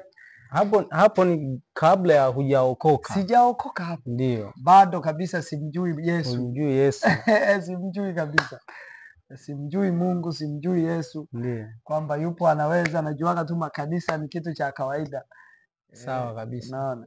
Sasa yule mganga akaniambia nimetuma viumbe watatu waje wakusaidia kwenye hiyo mission. Lakini nilipompigia simu akaniambia kwamba wale viumbe wamekataa kuja. Ngoja nitafute wengine. Subiri kwanza usiende. Nikasubiri. Niliposubiri akaniambia uko hapo andika jina lako. Majina yako matatu kwenye ardhi. Hapo ulipo. Nikainama kweli nikaandika majina yangu matatu. Akaniambia kuna viumbe wengine 6. Nimewaita wamekubali kuja. Naona wamekubali kuja. Sasa hilo jino liloandika kwenye ardhi, chukua mchanga. Chukua mchanga wake nikachukua. Hapo tayari nilikuwa na mazagazaga. Kwanza nilipita makaburini, nikachota mchanga wa makaburini na mishumaa na udi na pasipoti zangu mle kwenye begi. Ndio. Nimeweka na ule mchanga nikaongezea na madawa fulani yalikuwemo kwenye begi langu. Akaniambia sasa nenda, ukifika kabla hujasalimiana na mtu tamka majina yako mara 3, majina yote Matatu. Jina la kwangu, la baba na la babu, mara 3. Nikafika pale kweli kwenye duka nikatamka. Nilipotamka ulikuja upepo mkali hivi. Upepo ule ulipofika pale, mtumishi wa Mungu, ulifanikiwa kupeperusha noti hii moja ya shilingi 10,000. Na hapo nilipofika tu mimi niliwatazama, niliambiwa tu wewe fika tu waambie niwekeeni hela. Nikafika nikawaambia, kumbe wale watu walikuwa wameokoka. Ndio. Wanamjua Mungu. Wanamjua Mungu. Nilijuaje kwa wameokoka? Kuna neno alilitamka. Alisema hivi, tusingetokewa na Roho Mtakatifu usiku kutuonya kwa ajili yako, ulikuwa unakufa leo. Ndicho walichoniambia wale watu. Alikuwemo mama kwenye ile duka, mama moja na binti mmoja. Ndio. Kwamba tusingeonywa na Roho Mtakatifu kwa ajili yako, ulikuwa unakufa. Walipotamka Roho Mtakatifu nilikuwa najua Roho Mtakatifu anamtamkaga watu wa Kristo. Ndio. Nasema Roho Mtakatifu, watu itakuwa ni wa Kristo. Nikakamatwa pale. Ukakamatwa na madawa yangu, watu wakajaa hivi pale. Wanapiga kelele, huyu wa kwetu, tupe. Yule mama akawaambiaje, hapana, huyu ni wa kwangu, niachieni. Kwa hiyo nilikuja kupata tafsiri kwamba angesema wa kwenu wangenichukua wakaenda kunipiga na kuniua. Ila aliposema ni wa kwangu nikawa salama. Akaita kuna mgambo mmoja akanichukua, akanibeba huko, akanishika ruksa nikaenda napelea chini, akanipeleka kituo cha polisi. Uzuri kituo cha polisi pale kilikuwa karibu. Ndio. Akanipeleka kituo cha polisi. Nilipofika kituo cha polisi, yule mama hakunifungulia mashtaka. Sawa. Nilimshangaa Mungu. Yule mama akawaambia polisi, huyu kijana amekuja 1 2 3. Wale polisi wakamwambia, una mashtaka yoyote juu yake? Hapana. Sawa mwa, ila mtandikeni tu virungu kwenye miguu yake ili ajifunze, siku nyingine asirudie. Bado ni kijana mdogo sana huyu, hawezi kufanya mambo kama haya. Basi yule askari naye akaendelea na mambo mengine, akanihoji, nikamweleza ukweli wote ukweli. Nipita kwa mganga, akanielekeza hivi na hivi na hivi. Basi ikawa hivi. Basi akanitazama sana, akanihurumia yule askari, hakuniadhibu. Ndio. Ila fedha nilizokuwa nazo alizichukua yule mgambo. Akanibakishia shilingi 500 ya nauli zote. Akubakishia akanibakishia 500 ya kupanda kwenye daladala. Ndio. No, maana kutoka National kwenda Igoma ni shilingi 500 kwenye daladala. Basi akanibakishia shilingi 500, pesa zote akazichukua. Ndio. Akaniacha hivyo hivyo. Yule askari akanihurumia, akaniambia rudi nyumbani, katafute kazi huko za halali, utafanikiwa, bado wewe ni kijana mdogo. Ndio. Basi nikarudi nyumbani. Nilifika nyumbani nikiwa na masikitiko makubwa sana. Nikakaa, nilikuwa natembea na matunguli, mtumishi wa Mungu. Nikaenda nikayachukua, nikasema haya ndio itakuwa yanasababishia nini? Mikosi yote. Nikayachukua nikaenda kuyatupa. Ndio. Mida ya saa 2 usiku nimekaa mlangoni. Nikasikia sauti ndani ya moyo inaniambiaje, tumeshuka kukusaidia. Ndio. Usiende tena kwa waganga. Nikawaza, nikakumbuka nyuma kipindi niko nyumbani kule Salawe. Ndio. Nilikuwa nasoma, niko shuleni. Nikiwa form 1, kuna kitu kiliwahi kunitokea. Sawa. Kile kitu kiliwahi kunitokea kwa jinsi hii. Siku moja tulienda disco na rafiki yangu. Ndio. Tulikuwa tunalala ghetto moja, watu wawili. Tukaenda disco, imefika muda ya saa 8, tukiwa kule disco, mimi kichwa kikaanza kuuma. Usingizi mkali mzito. Rafiki yangu nikamwambia, aisee, twende nyumbani bana. Ananiambia, wewe disco ndo limenoga. Ndio. Haiwezekani twende, tunakesha mpaka majogoo. Sawa. Nikamwambia mimi naenda. Na kule kijijini kwetu kulikuwa na sehemu ya vichaka, kulikuwa na majitu yanatisha usiku. Ndio. Kwa kilugha chetu tulikuwa tunaita makabeba. Wale majitu marefu ya usiku. Ukikutana nalo usiku unakimbia, refu linatisha. Ndio. Inaitwa kabeba, au kwa Kiswahili unaweza kaita limzuka. Mzuka ule. Kwa Kiswahili. Kulikuwa na sehemu yako mengi sana. Ukipita saa 8 pale lazima ukutane nayo. Hayo mamizuka. Mamizuka hayo. Mimi nikasema haijalishi nitakutana nao, maana tulikuwa tunajifunza mbinu za kuwakwepa. Ukikutana nalo wewe kimbia tu kalale chini. Ndio. Anakupita. Sasa hakuoni unageuza shati, ukikutana na hilo dimzuka unageuza shati. Sasa nilipokuwa pale disco nikageuza shati kabisa. Ndio. Kwa tahadhari, maana niko peke yangu. Sasa nikikutana naye basi nafanya tunavyojua. Mtumishi wa Mungu, nikwambie, nilipata ujasiri nikapita mwenyewe kwenye vile vichaka mpaka geto. Nikafika geto, nikafungua mlango, nikalala. Kumbe rafiki yangu naye ananifuata kwa nyuma. Kwa nyuma huko. Nimefika tu nimelala kama muda, nikasikia mlango unagongwa. Akaniambia, mwanangu, na mimi nimerudi. Akawa amerudi. Basi tukawa tumekaa pale tumelala sasa. Ndio. Tumelala tu kama muda fulani hivi, mimi nikaona watu kwenye ndoto sasa. Nikaona kama ndoto hivi. Nikaona kuna watu, watoto, wazee, wabibi, wa kike, wa kiume, vijana, wanakuja wana silaha. Wengine wana nyundo, wengine wana misumeno, wengine wana minchi ile ya kama tindo. Wakafika kwenye ile nyumba ilikuwa tumelala, wakaanza kubomoa mlango. Wengine wana maji, wanataka wabomoe mlango waingie. Wengine wana maji, ukuta mgumu, wanamwagilizia maji. Wanashirikiana, wanagonga ule mlango ili tu wafanyeje? Waingie ndani. Wakiwa wanagonga ile, wanashirikiana. Mimi kaa naogopa nasa, hiki kitu gani hiki? Na hao watu wanamtafuta nani? Naona nawaza mara nikastukia, mtumishi wa Mungu, wametawanyika wote mbio wanakimbia, mwingine huku, kila mtu njia yake, wanatupa silaha zao. Nikiwa nashangaa kipi kinatokea, nikastukia naona wingu jeupe likatokea, linashuka. Liliposhuka lile wingu, likaja likaingia chini ya mlango pale. Likaingia chini ya mlango, likaja mpaka ndani. Limekuja mpaka ndani, kulikuwa na stuli kwenye kona ya mlango. Lile wingu likakaa kwenye stuli. Wingu kama moshi jeupe. Ilipokaa kwenye stuli, ikabadilika lile wingu ikawa njiwa nyeupe. Ndio. Ilipobadilika ikawa njiwa nyeupe, mimi nikashtuka. Nikanyanyuka, nikafanya hivi mikono pale kitandani. Nikafanya hivi mikono. Nilipofanya hivi mikono kuelekea yule njiwa, akageuka akawa mtu. Ndio. Alafu ameketi kwenye kiti cha kuzunguka hivi. Akawa anazunguka. Mimi natetemeka. Nilipoangalia nyuma, nikajiona nimelala. Ndio. Mwili wangu umelala. Mwili wako umelala bado huko. Alafu nimejiona tena nimekuwa mara mbili, umegawanyika. Nimegawanyika mara mbili. Maana yake hapo sasa nikuja kuelewa baada ya kuokoka kwamba sisi tuko na roho. Maana yake roho yangu ndio ilinyanyuka, ila mwili ulikuwa ulibaki umelala. Niliponyanyuka, nimefanya hivi mikono kumwelekea yule mtu. Akawa anatabasamu. Ananiambia, akaniita jina langu, mwanangu, nimekuja kukutembelea. Usiogope. Unataka nikufanyie nini? Nikamwambia, mimi nataka unipe kitu fulani. Akasema, hicho kitu utakipata baada ya miaka kadhaa. Akatamka neno la ahadi, baada ya miaka kadhaa. Atamka kama kuna kitu 7 nilikisikia, kama baada ya miaka sijui kama 37 sijui 27. Yaani kuna vitu pale sikuvielewa, sikuvisikia vizuri, ila nilinasa kwenye mafumbo. Vilifumbwa. Alinifumba kama miaka fulani utavipata, ndio unavyovitaka. Basi akawa anatabasamu. Baadaye akatoweka. Alipotoweka, nikajiona nimerejea, nimerudi. Niliporudi kwenye mwili, nikarudi sasa kuamka live nikiwa hivi. Natetemeka sasa live sasa.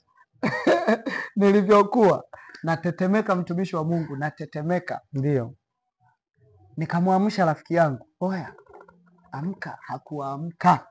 Hakuamka. Nikampiga makofi ya nguvu, hakuamka.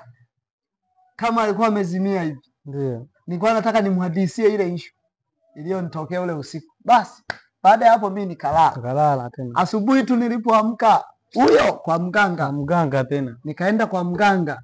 Mganga akaenda kunitabiria kwamba anitabirie ni nini hichi.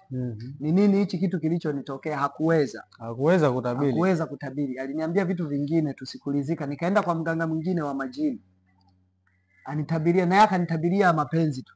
Ananiambia, naona kama vile kuna msichana fulani anakusumbua, sijui tumtengeneze. Sasa mimi sijaja kwa ajili hiyo, kuna issue. Nataka uifumbue, ukiifumbua nitaelewa. Hakuweza kunitabiria vyema. Basi nikaondoka pale. Basi ile kitu kikawa ndani ya moyo. Basi ndo tunarudi sasa siku ile sasa nimetoka kituo cha polisi Mwanza sasa. Ndio. Nikawa niko nyumbani na tafakari ile sauti iliyoniambia usiende tena kwa waganga. Usiende tena kwa waganga. Tumekuja kukusaidia. Ndio nikawa nakumbuka yale maono ya nyuma sasa. Na maana kile ambacho umetuelezea sasa hivi ni maono ya nyuma ambayo yalitokea kabla ya hapo sasa. Ndio. Nikiwa pale sasa ndio nikawa nayakumbuka hayo kwamba huenda labda ndo yule mtu aliye, kwa sababu toka nimeota ile ndoto nilianza kuota mandoto mabaya, vita, ndo mpaka vita shuleni vinatokea. Nilikuwa naota ndoto nakimbizwa na joka. Lakini yule joka kabla hajanikaribia alikuwa anatokea, yule mtu alinitokeaga siku ile, anatokea ananisaidia, yule joka anamuua. Naendelea kusurvive. Sasa nikawa nakumbuka labda ndio yeye amekuja kunisaidia au ni majini. Naona basi, maana nishawahi pia kuweka zindiko la majini pale nyumbani. Nishawahi kuweka zindiko baada ya vita sana, niliwahi kwenda kununua zindiko, nikaweka zindiko la majini. Lakini nilipookoka nilikuja kurudi nikalitoa lile zindiko, nikalichoma moto. Nikamweka Yesu awe mlinzi pale. Na kuna zindiko pia ilizi nilipewa miaka ya nyuma na mganga, na yenyewe ilikuwa ni jini anilinde. Lakini baada ya kuokoka na yenyewe nikuja ukaitoa tena. Nikaachana navyo vyote, niachana navyo, nikamkabidhi Yesu maisha yangu. Ndio. Baada ya hapo maisha akaendelea kule Mwanza sasa. Kweli nikaacha kwenda kwa waganga. Samahani nikuulize kidogo. Kufikia hapo tangia uanze kukutana na hizi changamoto bado hujaokoka. Kuna kitu gani ulijifunza mpaka kufikia hapo na yule mtu anakutokea kwamba usiende tena kwa waganga, mimi nipo kwa ajili ya kukusaidia? Ina maana haya mambo uliyokutana nayo na changamoto ambazo ulizipitia hapa, ni kitu gani ulijifunza katika hayo mpaka kuja kufikia pale? Kwa sababu unajua mtu unapokuwa huko bado hujaokoka, ndio mtu unaweza ukapitia changamoto zote kama hizo nzito, kunusurika, kuuawa, changamoto nyingi, hauwezi ukaelemika chochote. Ndio. Hauwezi ukajifunza chochote. Sawa. Pamoja na hayo yote niliyoyapitia mpaka hapo, kabla sijapata neema ya wokovu, sijamjua Yesu, bado niliendelea tu kuhaso. Sawa. Sikuwa na kutafakari kabisa. Sikutafakari chochote wala sikujifunza chochote. Ndio. Niliacha kama yalivyo, nikaendelea kusonga mbele tu. Sawa kabisa. Niendelea kusonga mbele. Basi sawa, pale alipokutokea mtu napo kuna kitu gani kiliendelea pale baada ya kukutokea huyo mtu akakwambia usiende tena kwa waganga, mimi nipo kwa ajili ya kukusaidia? Baada ya hapo sasa zilipita kama wiki mbili, nikaanza kufanya tu kazi zangu kwa bidii, kufanya kazi zangu pale Mwanza.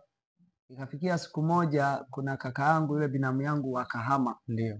Akanipigia simu akaniambia uje nikufundishe biashara. Alikuwa mfanya biashara wa mazao. Ndio. Alikuwa anaenda ananunua mazao vijijini, anakusanya kwenye magari, analeta mjini, anauza. Basi aliponipigia simu na mimi nikakubali. Sawa. Sema nakuja. Nikawa nimesafiri kutoka Mwanza nikarudi tena Kahama. Nilipofika Kahama akaanza kunifundisha biashara. Ndio. Nikatumika chini yake, tukawa tunasafiri Mpanda, tunaenda wapi, vijiji vya ndani. Ndio. Tunaenda tunafanya biashara, tunanunua mazao, tunaleta, tunauza, maisha yanaendelea. Ndio. Nilipojua basi akaanza kuishi pamoja na mimi. Akaanza kuniahidi tuje twende sehemu tununue, tukodi. Alikuwa mkulima pia. Tunaenda sehemu tunakodi mambuga. Anatoa hela, akasema kuna sehemu tulienda tukakodi kama hekari 12 kule Tabora, sehemu moja Mpanda. Tulienda kukodi hekari 12, akaniambia hizi hekari 2 za kwako, hekari 10 za kwangu. Akaweka pesa zake, anatumia pesa zake. Sawa. Tukaweka matrekta, wakalima, tukarudi mjini. Tumerudi mjini, mimi niliporudi nikaanza changamoto ya kuugua. Nikawa naugua, akapata mzigo sehemu fulani, akaitwa. Akaniacha nikiwa mimi naugua pale, naumwa, hali yangu ya kiafya ikawa mbaya. Zile ndoto zikaanza kurudi tena, nikawa naota nakimbizwa na nyoka, mandoto ya ovyo ovyo, nakimbizwa, mara nakimbizwa tu na watu wasiojulikana. Nikawa naota hali yangu sasa ya kiafya ikawa mbovu kabisa. Sawa. Sasa pale nilipokuwa naishi, yule mke wake na binamu yangu ambaye ni shemeji yangu, yeye angalau alikuwa na kale ka imani ka Kristo, japokuwa hakuwa ameokoka. Kwa waganga alikuwa anaenda na kanisani alikuwa anaenda. Unaona sasa? Ni mgunje ndani. Kuna kwaya alikuwa anaweka pale. Mimi nilikuwa sipendi kusikiliza nyimbo za kwaya. Nyimbo sijui za waimbaji au nyimbo za hamna kabisa. Sasa bahati nzuri pale nyumbani kulikuwa na movie moja ya Pastor Miamba. Ilikuwa inaitwa The Kingdom of God. Ya Kingdom of God kama sikosei. Ufalme wa Mungu. Ufalme wa Mungu. Basi ile movie nikawa naiangalia kwa part 1 na part 2 ya Pastor Miamba. Alikuwa ni pastor, ilikuwa inazungumzia masuala ya nguvu za giza na nguvu za kiroho za Mungu. Basi nikawa naitazama sana ile movie. Tazama sana nikiwa naumwa changamoto. Nikawa navutika tu kumpenda Mungu. Yaani moyo wangu kaanza kumpenda Mungu. Nikaanza siku moja nimelala na waza nimekata tamaa nalia nipo kitandani. Nilikuwa nimekonda mtumishi wa Mungu. Nilikuwa sili chakula.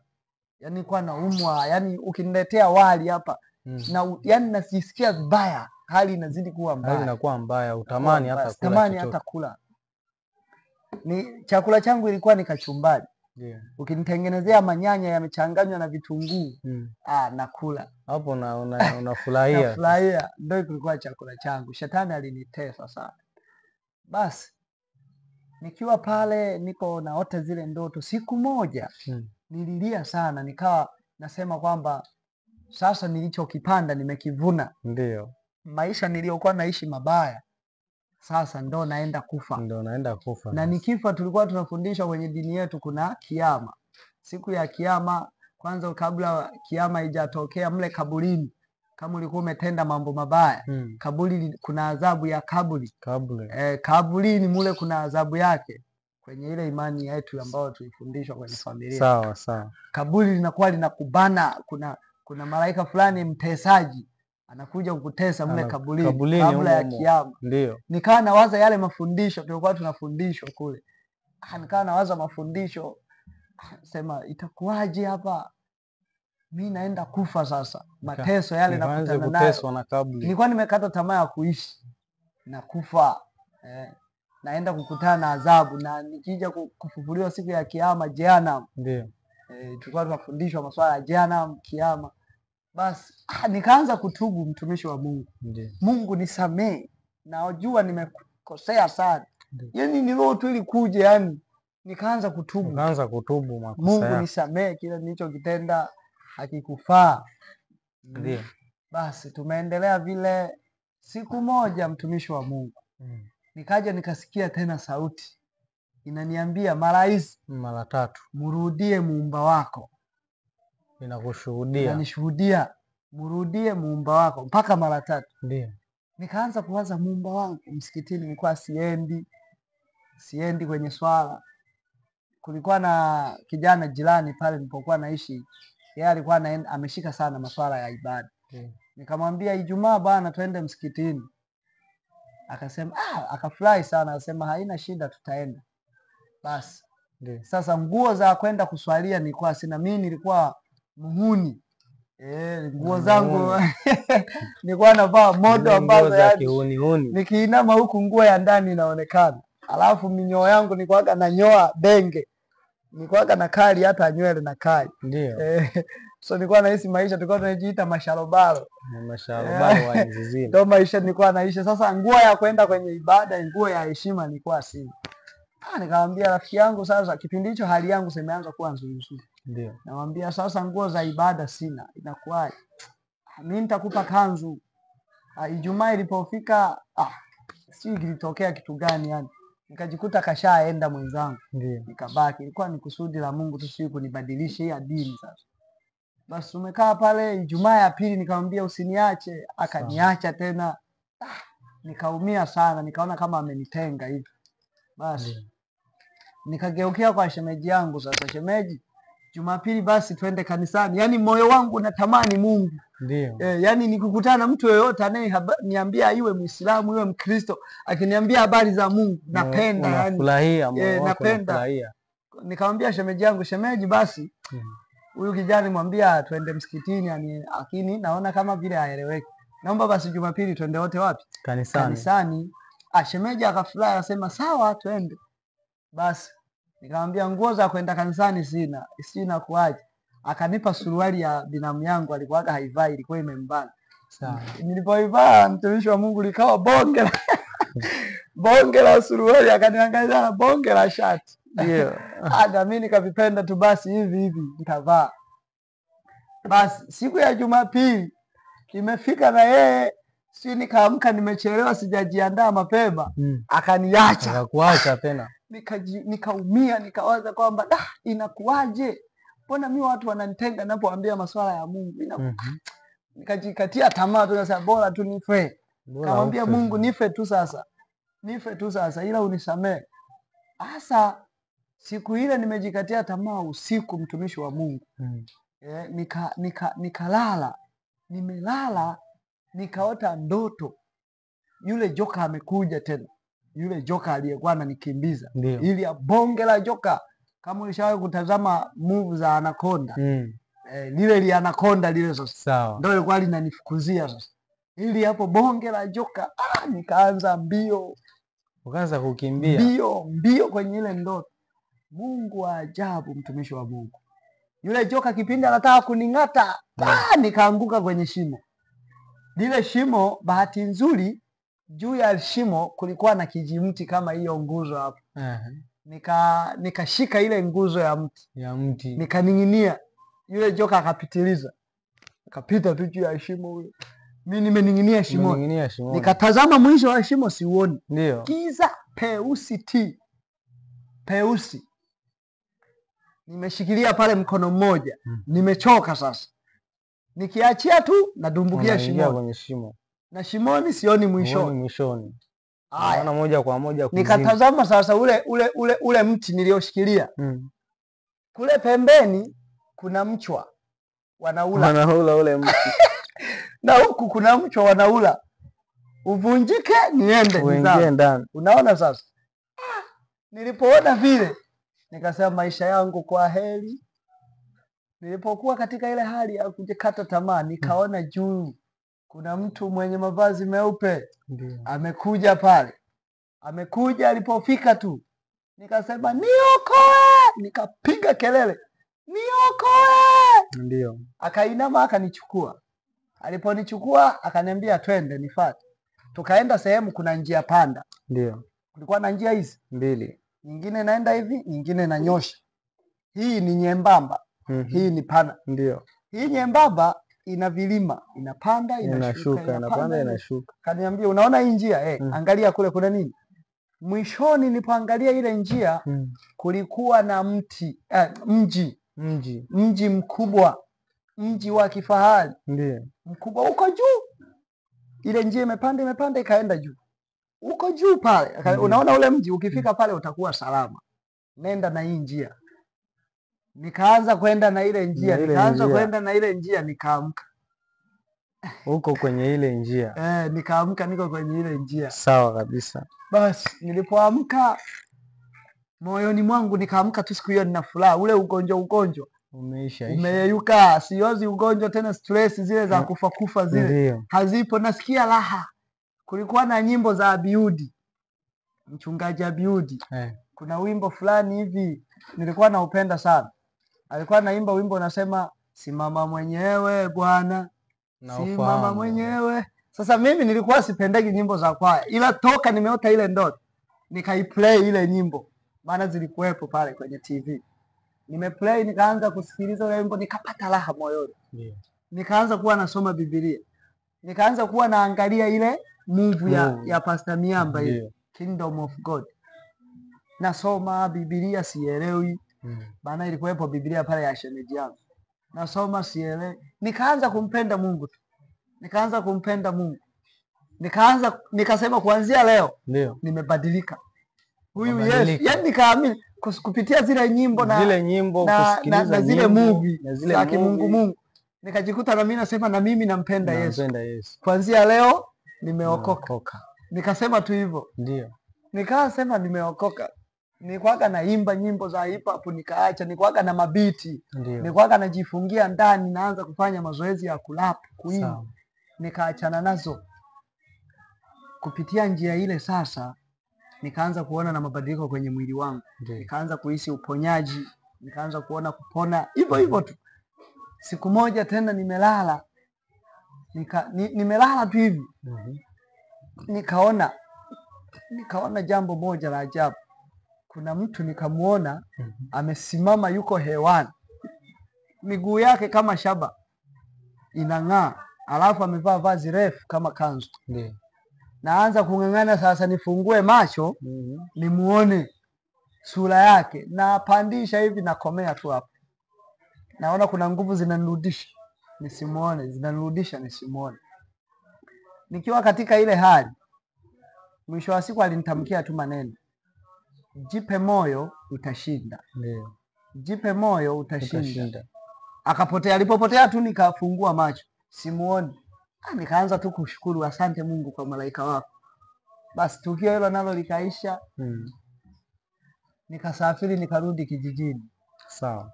Afya yangu sasa imeanza kuimarika. Niliporudi kijijini nikatangaza ni mimi nimeokoka, ila sijaanza hata kuingia kanisani. Kanisani bado. Bado nimeokoka. Wale marafiki zangu wa zamani waliponiona, msanii wetu kafika, mwana hip hop. Mwimbaji wetu. Mimi nikamwambia mimi nishaachana navyo hivyo, nimeokoka. Ndio. Hapo ni kama wiki sasa.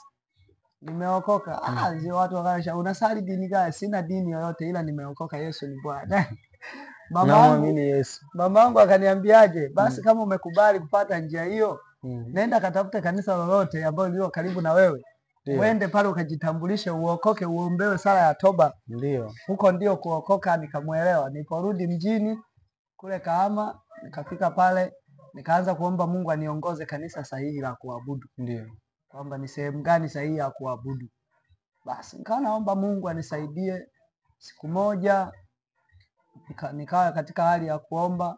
Tulikuwa tunaelekea kwenye mwaka mpya. Bado sasa hapo sijaenda kanisani wala sijaenda kusahihishwa sala ya toba, ila nimekiri huko. Bado afya yangu ilikuwa zorote zoofika hivi. Mwaka mpya watu wanaambia leo tunaenda kwenye mkesha. Na kipindi hicho sasa kule Kahama kulikuwa na tamasha. Ndio. Kulikuwa na mtumishi mmoja anaitwa Askofu Mwemezi alikuwa ametokea Dar es Salaam. Akaja kule Kahama kufungua kituo cha redio kinaitwa Divine FM. Kipindi hicho alikuwa na tamasha sasa pale uwanja wa Taifa Kahama. Alikuwa ameleta waimbaji wengi, wahubiri. Alikuwa anazindua ile redio yake. Waimbaji wengi walikuwepo kutokea Dar es Salaam. Basi watu wanasema tunaenda kwenye tamasha, kwenye mkesha. Ndio. Mimi nikasema mimi leo nitakesha nao. Ile wanapokea mwaka, mimi nampokea Yesu. Nampokea Yesu. Ule usiku nilipambana, nasoma Biblia pale, sielewi, lakini nasoma kama gazeti. Hivyo nakumbuka kipindi na safari ya kutoka kijijini kwenda Mwanza. Kwenye gari niliwahi kukutana na mhubiri anagawa vipeperushi. Nilikipokeaga, akaniambia ubarikiwe mtumishi wa Mungu. Mimi sikujua, nikatoa na sadaka, maana alisema kwamba kama kuna mtu anaguswa aweze kusupport kazi ya Mungu endelee mbele. Ili niendelee kuhubiri zaidi na kugawa vipeperushi vya neno la Mungu. Mimi nikachukua sadaka nikamtapa tena kwa dharau tu. Basi nikampea, lakini akanitamkia ubarikiwe mtumishi wa Mungu. Akasema mimi sio mtumishi wa Mungu moyoni. Sijui alichokiona. Basi kile kipeperushi nilikitunzaga. Ndio. Siku hiyo nikakikumbuka, nikachukua kipeperushi. Nikakisoma, kilikuwa kimeandikwa kwa maana jinsi hii Mungu aliupenda ulimwengu hata akamtoa mwanae wa pekee ili kila mtu amwaminie asipotee bali awe na uzima wa milele. Nikaanza kusoma, nikafungua Biblia Yohana. Ndio. Nikakutana lile neno. Nikaanza kusoma kwa kumbe Yesu ni mwana wa Mungu. Nikasema Yesu, amwaminie Yesu hawezi kupotea. Nikasema kuanzia leo Yesu na kuamini. Usiku ule wa mkesha wa mwaka mpya. Sikusinzia, japo usingizi ulikuwa unakuja. Lakini nikiwa pale kwenye kochi, nikafunika macho hivi, nikaona joka.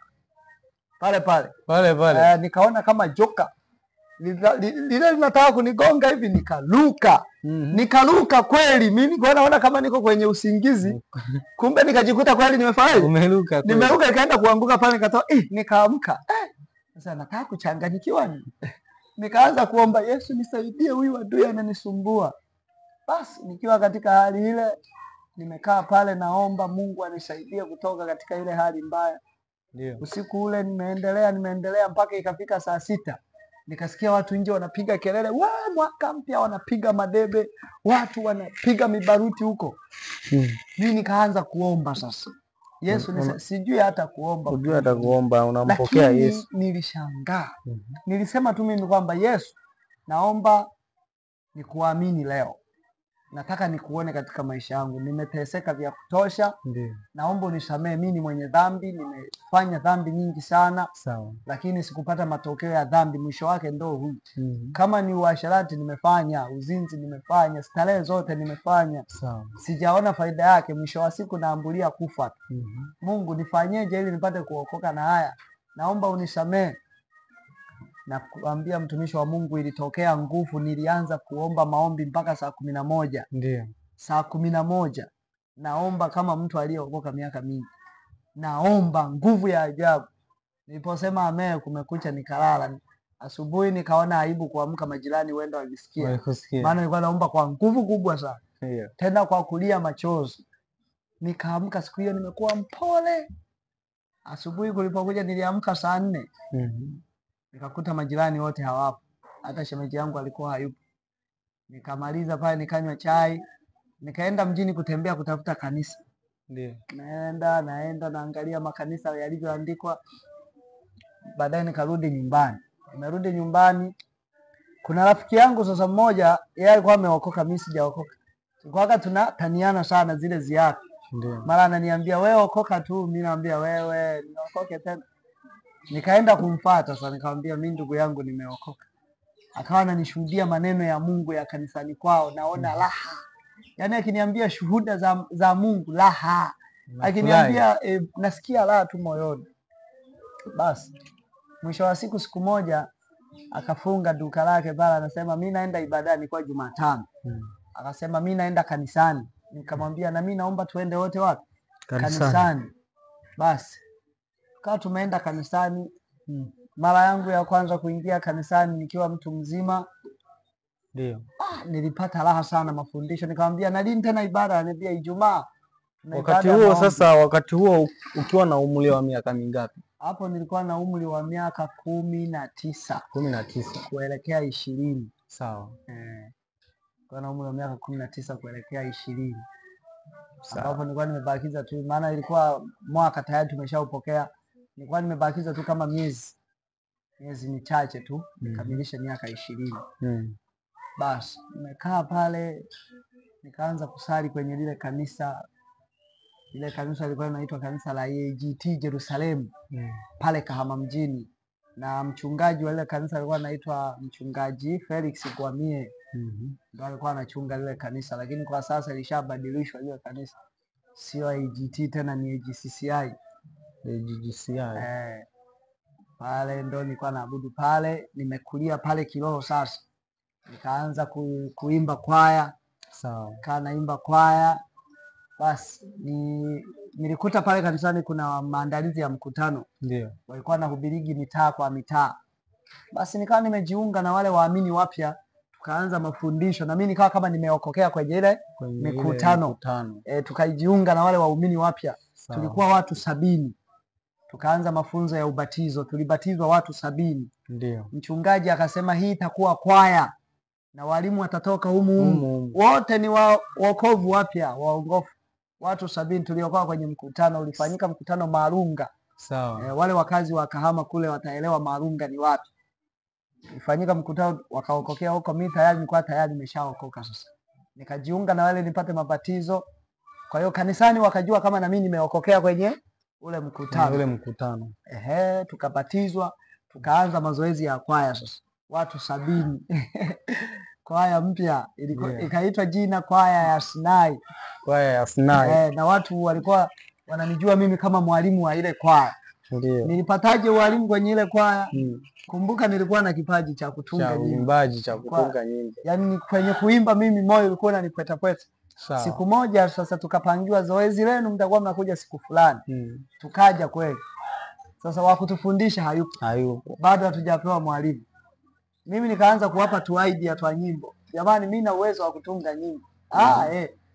Kipindi mchungaji anakuja sasa kutupa utaratibu, akanikuta mimi nawafundisha kuimba. Asa, wameshaanza kutokea na walimu humu. Kaniweza mimi naweza kutunga nyimbo, naweza. Basi wewe utakuwa mwalimu msaidizi. Na mwalimu wenu anakuja muda sio mrefu. Baadaye tukaletewa kuna mwalimu mmoja amefundisha kwaya nyingi tu kubwa, anaitwa Mwalimu Noah. Basi akawa amekuja, nikakabidhiwa kwake kama mwalimu msaidizi. Tokea hapo nikawa mwalimu msaidizi wa kwaya yetu, nikawa msimamizi wa kwaya ile. Yes, naye tumepambana tukawa tunapungua. Tulikuwa 70 tukawa tunapungua. Kwa hiyo mpaka hapo ndo ikawa mwanzo wangu wa kuanza kuokoka na kuanza kuimba nyimbo za Injili kwenye kwaya. Ndivyo nilivyookoka, mtumishi wa Mungu. Sawa, Mungu akubariki. Amina sana. Sasa katika maisha hayo mpaka kuja kuokoka, unaifundisha nini jamii kuhusu yale ambayo uliyapitia? Kwa mfano pale ulipoagizagwa kwenda kuiba hela, pale ulipotumwa kwenda kuiba hela, na huyu joka aliyekuwa anakufukuza anataka akumeze, na kufikia mpaka ukapata neema ya wokovu. Unaifundisha nini jamii katika haya ambayo changamoto ulizipitia katika kuacha shule mpaka kuja hapa, unajikuta unaenda kukamatwa unaiba pesa za watu national, mpaka kuja hapa kwenye wokovu, yale ambayo uliyapitia katika hapo changamoto kama zile zilikupa mafunzo gani zile changamoto?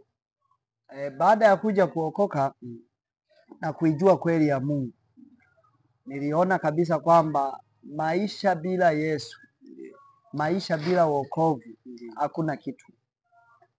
Maadui wapo, kila mmoja. Unajua shetani huwa anamuona mtu toka mbali, akiwa mtoto mdogo anamuona ana kitu gani. Kumbuka vita yangu ilianzia kipindi niko mtoto mdogo kule. Kukataliwa, mimi nimewahi kukataliwa na ndugu, kukataliwa na watu. Ndio ukiangalia nyimbo zangu nyingi nimeimba uhalisia wa maisha yangu. Kuna nyimbo kama nashukuru Bwana Yesu umenitoa mbali sana. Unasema nashukuru upendo wako ni wa ajabu. Ndugu waliponitenga huko, mimi nimewahi kutengwa na ndugu. Japo ni wakisikiliza huu wimbo wanaweza wakaona kama naimba tu, au wanaweza wakasahau. Kuna shangazi yangu mimi, mdogo wake na baba yangu. Kuna siku moja aliwahi kunionea kabisa, kunifoka mbele ya mtu na kuniambia omba msamaha. Lazimisha kuomba msamaha kwa kosa ambalo sijalitenda. Aliwahi kunitesa, aliwahi kuninyanyasa. Lakini baada ya miaka mingi kupita, niliporudi kwa mama, alikuja kuniita. Kuna changamoto alipitia, alifiwa na mume wake. Kuna changamoto alizipitia katika maisha. So, kuna siku moja alikuja kuniita akaniambia, mwanangu, unakumbuka yale niliyokufanyia?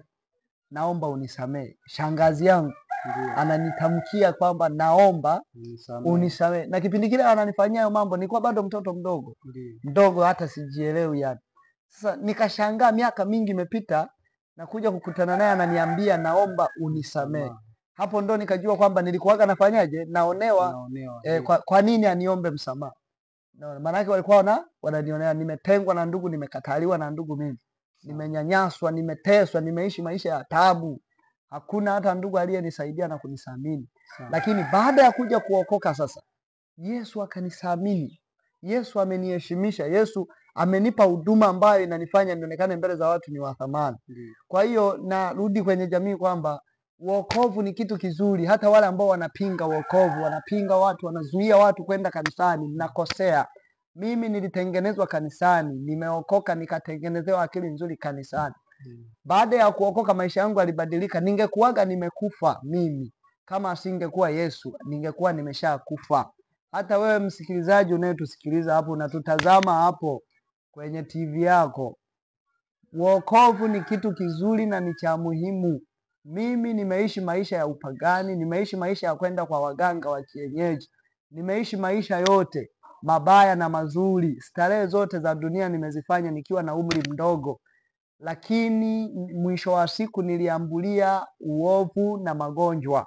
Shetani alinipiga, aliniumiza. Lakini kwa sababu Mungu tu alinipenda tangu zamani, neema ya Mungu imenibeba mpaka hapa nilipo.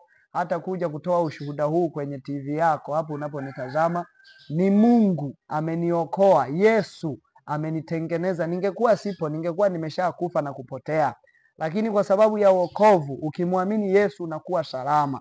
Laiti kama ningelikuwa nimeshaokoka toka zamani, tangu nikiwa mtoto mdogo, ile vita niliyokutana nayo ya kuniachisha kusoma. Mimi nilikuwa napenda kusoma, lakini nilipigwa uchawi, nililogwa, nikaacha kupenda shule. Kwa hiyo unaweza ukakuta mpaka leo kuna watoto wengine anapofika darasani haoni ubaoni. Ni nini? Unajua ni nguvu za giza, ni uchawi. Lakini ukiwa na Yesu ni zaidi ya uchawi. Yesu ni kila kitu. Ukimpata Yesu unasoma, unatimiza ndoto zako ukiwa na Yesu. Kwa hiyo usimkataze mtu kuja kanisani, usimkataze mtu kuokoka. Mimi nilikuwa msela, nilikuwa muhuni, nilikuwa navaa modo, nilikuwa navaa nguo ambazo ni shalobalo, nilikuwa star, najiona ni star nimefika. Lakini kumbe hamna kitu. Yesu alinitengeneza, Yesu amenifanya kuwa mtumishi wake. Mungu amenifanya hivyo mtumishi wa Mungu. Sasa mtumishi wa Mungu, ni kitu gani unapenda kuwashauri watu ambao wamekutana na uhalisia wa maisha kama ushuhuda wako wewe ulivyopitia? Wamekutana na changamoto hizi wakati wanasoma, changamoto hizi za uchawi, wanakata tamaa kuendelea na masomo. Maana kuna wengine huwa wanakutana na uchawi, mara na macho yake yanakuwa madhaifu, hawezi kuona, mara anakuwa mwili wake unakuwa mdhaifu, hawezi kuenda shuleni. Changamoto kama zile ambazo zimewakatisha tamaa, unapenda kuwashauri kitu gani ili waweze kusaidika kama ulivyosaidika wewe kwenye maisha yako? Cha kuwashauri tu ni kwamba wamwamini Yesu awe Bwana na Mwokozi wao. Ukishampokea Yesu anaanza kukufungua. Tembelea kanisa lililo karibu na wewe ambapo wanataja wokovu. Kuna makanisa mengi, lakini sio kila kanisa liko salama. Kuna makanisa yaliyo salama, makanisa sahihi yanayotarajia kupeleka watu mbinguni, kwa sababu tunamwabudu Mungu. Kuna maisha baadaye, baada ya maisha hapa duniani kuna maisha ya baadaye. Ukimwamini Yesu ukaokoka kweli kweli, ukaanza kusali, sio kusali, kuokoka na kusali, kumtumikia Mungu, utaokoka, utakuwa salama, utakuwa vizuri, utatimiza ndoto zako, hautakufa kabla ya wakati wako, wala magonjwa ya kichawi hayatakupata, maana Yesu atakufundisha namna ya kufanya vita vya kiroho. Kuna maombi tunaita maombi ya vita. Yale maombi nilipookoka mimi, Yesu alinipa yale maombi ya vita, mtumishi wa Mungu. Nilianza kuwa naomba maombi ya vita, na kemea na vunja malango ya kuzimu. Siku moja kuna mtu alinipigia simu, ananiambia mbona unatutesa? Akakata simu. Nimetoka tu kwenye maombi, ananipigia simu anasema mbona unatutesa? Akakata simu. Nikajua ni wale waliokuwa wamekamata nyota yangu, wamekamata hatima ya maisha yangu. Ndivyo hivyo mtumishi wa Mungu. Sawa kabisa. Nikurudishe nyuma kule tulikoanzia. Ulisema ulikuwa wakati kabla hujaokoka, ulikuwa katika dini ya Uislamu. Ni kitu gani ambacho umekigundua kwenye Uislamu kuja kuokoka kwenye Ukristo? Kitu gani ambacho umekigundua kati ya Uislamu na kuelekea kwenye wokovu wa kumwamini Yesu Kristo? Ni kitu ambacho ulipata faida zaidi katika hayo matawi? Niseme tu kwamba kwanza kule nilikuwa nashika kama dini tu ya baba. Ndio. Kwa hiyo sikuzama sana kujifunza mambo ya dini ya Uislamu. Sikuzama sana, japo nilisoma madrasa kwa sehemu, lakini bado nilikuwa sijajua lugha. Changamoto kule lugha ya Kiarabu nilikuwa bado sijaijua, japo tulikuwa tayari tumeshaanza kujifunza masuala ya lugha na kuitafsiri, lakini sikuelewa kwa undani zaidi. Tulikuwa tunachukulia mazoea tu kama dini ya familia, tunaabudu tu kwa mazoea. Tunaabudu tu kwa mazoea. Kwa hiyo sikuzama sana kwa kina sana kuijua ile dini ikoje, kama nilivyozama huku kwenye dini ya Yesu Kristo. Kwa hiyo naweza nikakueleza uzuri halisi wa dini ya Kikristo. Siwezi kueleza zaidi uzuri halisi wa dini ya Kiislamu kwa sababu sikuzama. Amen. Tangu uokoke mpaka sasa unaendelea vipi na Kristo na vile anavyokuwezesha katika wokovu? Unaona vipi kwenye maisha yako mpaka sasa hivi? Kwanza ninachomshukuru Mungu, tangu nimeokoka Mungu amenipa heshima. Nimepita sehemu nyingi, nimepita kwa wachungaji wengi sana. Na ninachoshukuru Mungu sio kwamba najivuna, hapana. Mimi ni mtu wa kujishusha na ni mtu wa kunyenyekea sana, kwa sababu najua Mungu ninayemtumikia na kusudi langu mimi tangu nilipookoka. Pamoja na kwamba ninaimba leo, natafuta na mimi niimbe, nionekane, watu wanisapoti katika uimbaji. Ni sehemu tu ya maisha, lakini lengo kuu mimi nilipookoka, nilichokuwa nakitaka cha kwanza, niishi maisha ya kumpendeza Yesu, nimtumikie Yesu kisha niende mbinguni. Lakini masuala ya huduma kama uimbaji, ninavyoimba ndivyo Mungu anazidi kunipa mafunuo zaidi, na Mungu anazidi kunifungua ili niweze kutafuta support zaidi ya watu wanisapoti, ili niweze kufanya mziki wa kimataifa. Lengo kubwa ni kuokoka kwenda mbinguni. Kuna maisha baada ya maisha haya. Ni kweli tuko duniani tunaishi, tunafanya kazi, tunatafuta pesa, ni vizuri kabisa, maana pesa ndiyo sehemu ya maisha. Kwa hiyo lakini lilo kuu ni wokovu kwenda mbinguni. Kwa hiyo mimi tangu nimeokoka, Mungu amekuwa akinisaidia. Leo tangu nilipookoka ni miaka 10 sasa. Ni miaka 10 nimo ndani ya Yesu. Nimo ndani. Changamoto zipo za maisha kama sisi wanadamu, changamoto zipo, lakini kwa nguvu ya Mungu tunashinda, na zaidi ya kushinda Yesu anatusaidia. Changamoto tunapitia zipo, lakini si kama kipindi sijaokoka, kwa sababu kipindi sijaokoka nilikuwa nikipitia changamoto ngumu, changamoto za hatari, unasubiria kufa tu. Mpaka nimewahi mimi kutaka kujinyonga. Kwa sababu gani mtu anataka kujinyonga? Nilipoteza tumaini, sikuwa na tumaini. Lakini kama umeokoka, una Yesu, unasali, unapopita kwenye changamoto aidha za maisha ama changamoto zozote, unakuwa na tumaini. Lile tumaini ndo linakufanya upate nguvu za kuendelea kusurvive, kuishi. Unaona? Lakini kama hauna tumaini, ndio unakuta mtu kanywa sumu, kanywa vidonge afe, kajinyonga afe. Kwa nini? Amepoteza matumaini. Lakini ukiokoka, faida kubwa, unakuwa na matumaini. Sawa. Amen. Ubarikiwe wewe mtu ambaye umetufuatilia tangia mwanzo katika huu ushuhuda. Ni ushuhuda mzuri, unajenga. Lakini Mungu akubariki kwa kuwa haujakata tamaa kutufuatilia. Endelea kutufuatilia na tena na tena. Kuna mambo mazuri ambayo unaweza ukajifunza kutoka kwa mtumishi Ibrahimu Imani, na pia unaweza ukamfuatilia katika YouTube. Ingia YouTube, msearch, andika jina Ibrahimu Imani, utapata na nyimbo zake pale, lakini na shuhuda mbalimbali ambazo ataendelea kutuletea mahali hapa, ili tuweze kujifunza zaidi na jamii yote iweze kujifunza. Endelea kutufuatilia na Mungu akubariki. Neno la mwisho kwa watu ambao wanakutazama sasa, uweze kuongea nao. Amina. Neno la mwisho tu, nilikuwa napenda nijitambulishe kwenu ndugu zangu wa Tanzania, wa Kenya, watu wa Burundi, Uganda na Afrika Mashariki yote pamoja na dunia nzima. Mimi ni mtumishi wenu, mwimbaji wa nyimbo za Injili, Ibrahimu Imani. Napatikana Dar es Salaam, Tanzania. Ni mwanamuziki chipukizi na chipukia. Nimetoa mpaka sasa nina album moja ya video inaitwa Moyo wa Subira. Pia kuna album nyingine ya audio inaitwa Nashukuru. Album ya Moyo wa Subira ina nyimbo 6 za video. Album ya audio Nashukuru ina nyimbo 10 za audio. Kwa hiyo ndugu zangu wapendwa, mimi ni mwimbaji, nahitaji support yenu. Mnaweza mkanisapoti, mkatembelea mitandao yangu yote ya kijamii. Napatikana YouTube kama mtumishi wa Mungu Ima alivyosema. YouTube napatikana kwa jina la Ibrahimu Imani Official. Katika mtandao wa Facebook pia napatikana Ibrahimu Imani. TikTok napatikana kwa jina hilo hilo Ibrahimu Imani. Instagram napatikana kwa jina hilo hilo Ibrahimu Imani. Subscribe, download nyimbo. Nina nyimbo nyingi. Kuna nyimbo inaitwa Nashukuru Bwana Yesu, Tunapendwa, Asante Mungu, Mubarikiwe, Hawakuelewa na nyingi, Ni Mwema. Nyimbo nyingi utazipata, na bado tunaendelea kutoa nyimbo. Kwa sapoti yako wewe na kwa kuendelea kutufuatilia, basi tutazidi kukuletea nyimbo na vitu vizuri vizuri vizuri.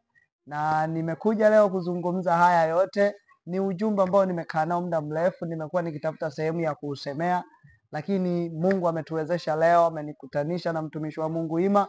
Tumeweza kufanikisha kukuletea ujumbe huu, na imani utabarikiwa, na imani Mungu atakuongezea hatua mpya, na imani utapiga hatua kupitia ushuhuda huu niliokuambia, ambao mimi nilipitia katika maisha yangu. Nina imani kupitia hizo nyimbo utatiwa moyo. Nina imani kupitia hizo nyimbo utamuona Mungu. Nina imani utaongezeka matumaini. liko tumaini, kuna maisha baada ya maisha haya. Ubarikiwe sana. Barikiwe sana. Amina. Bila shaka mimi unayenitazama hapa, kwa majina yangu najua sijajitambulisha tangia mwanzo. Kwa majina yangu naitwa Emmanuel. Endelea kutufuatilia, tuko pamoja na wewe. Shuhuda zipo.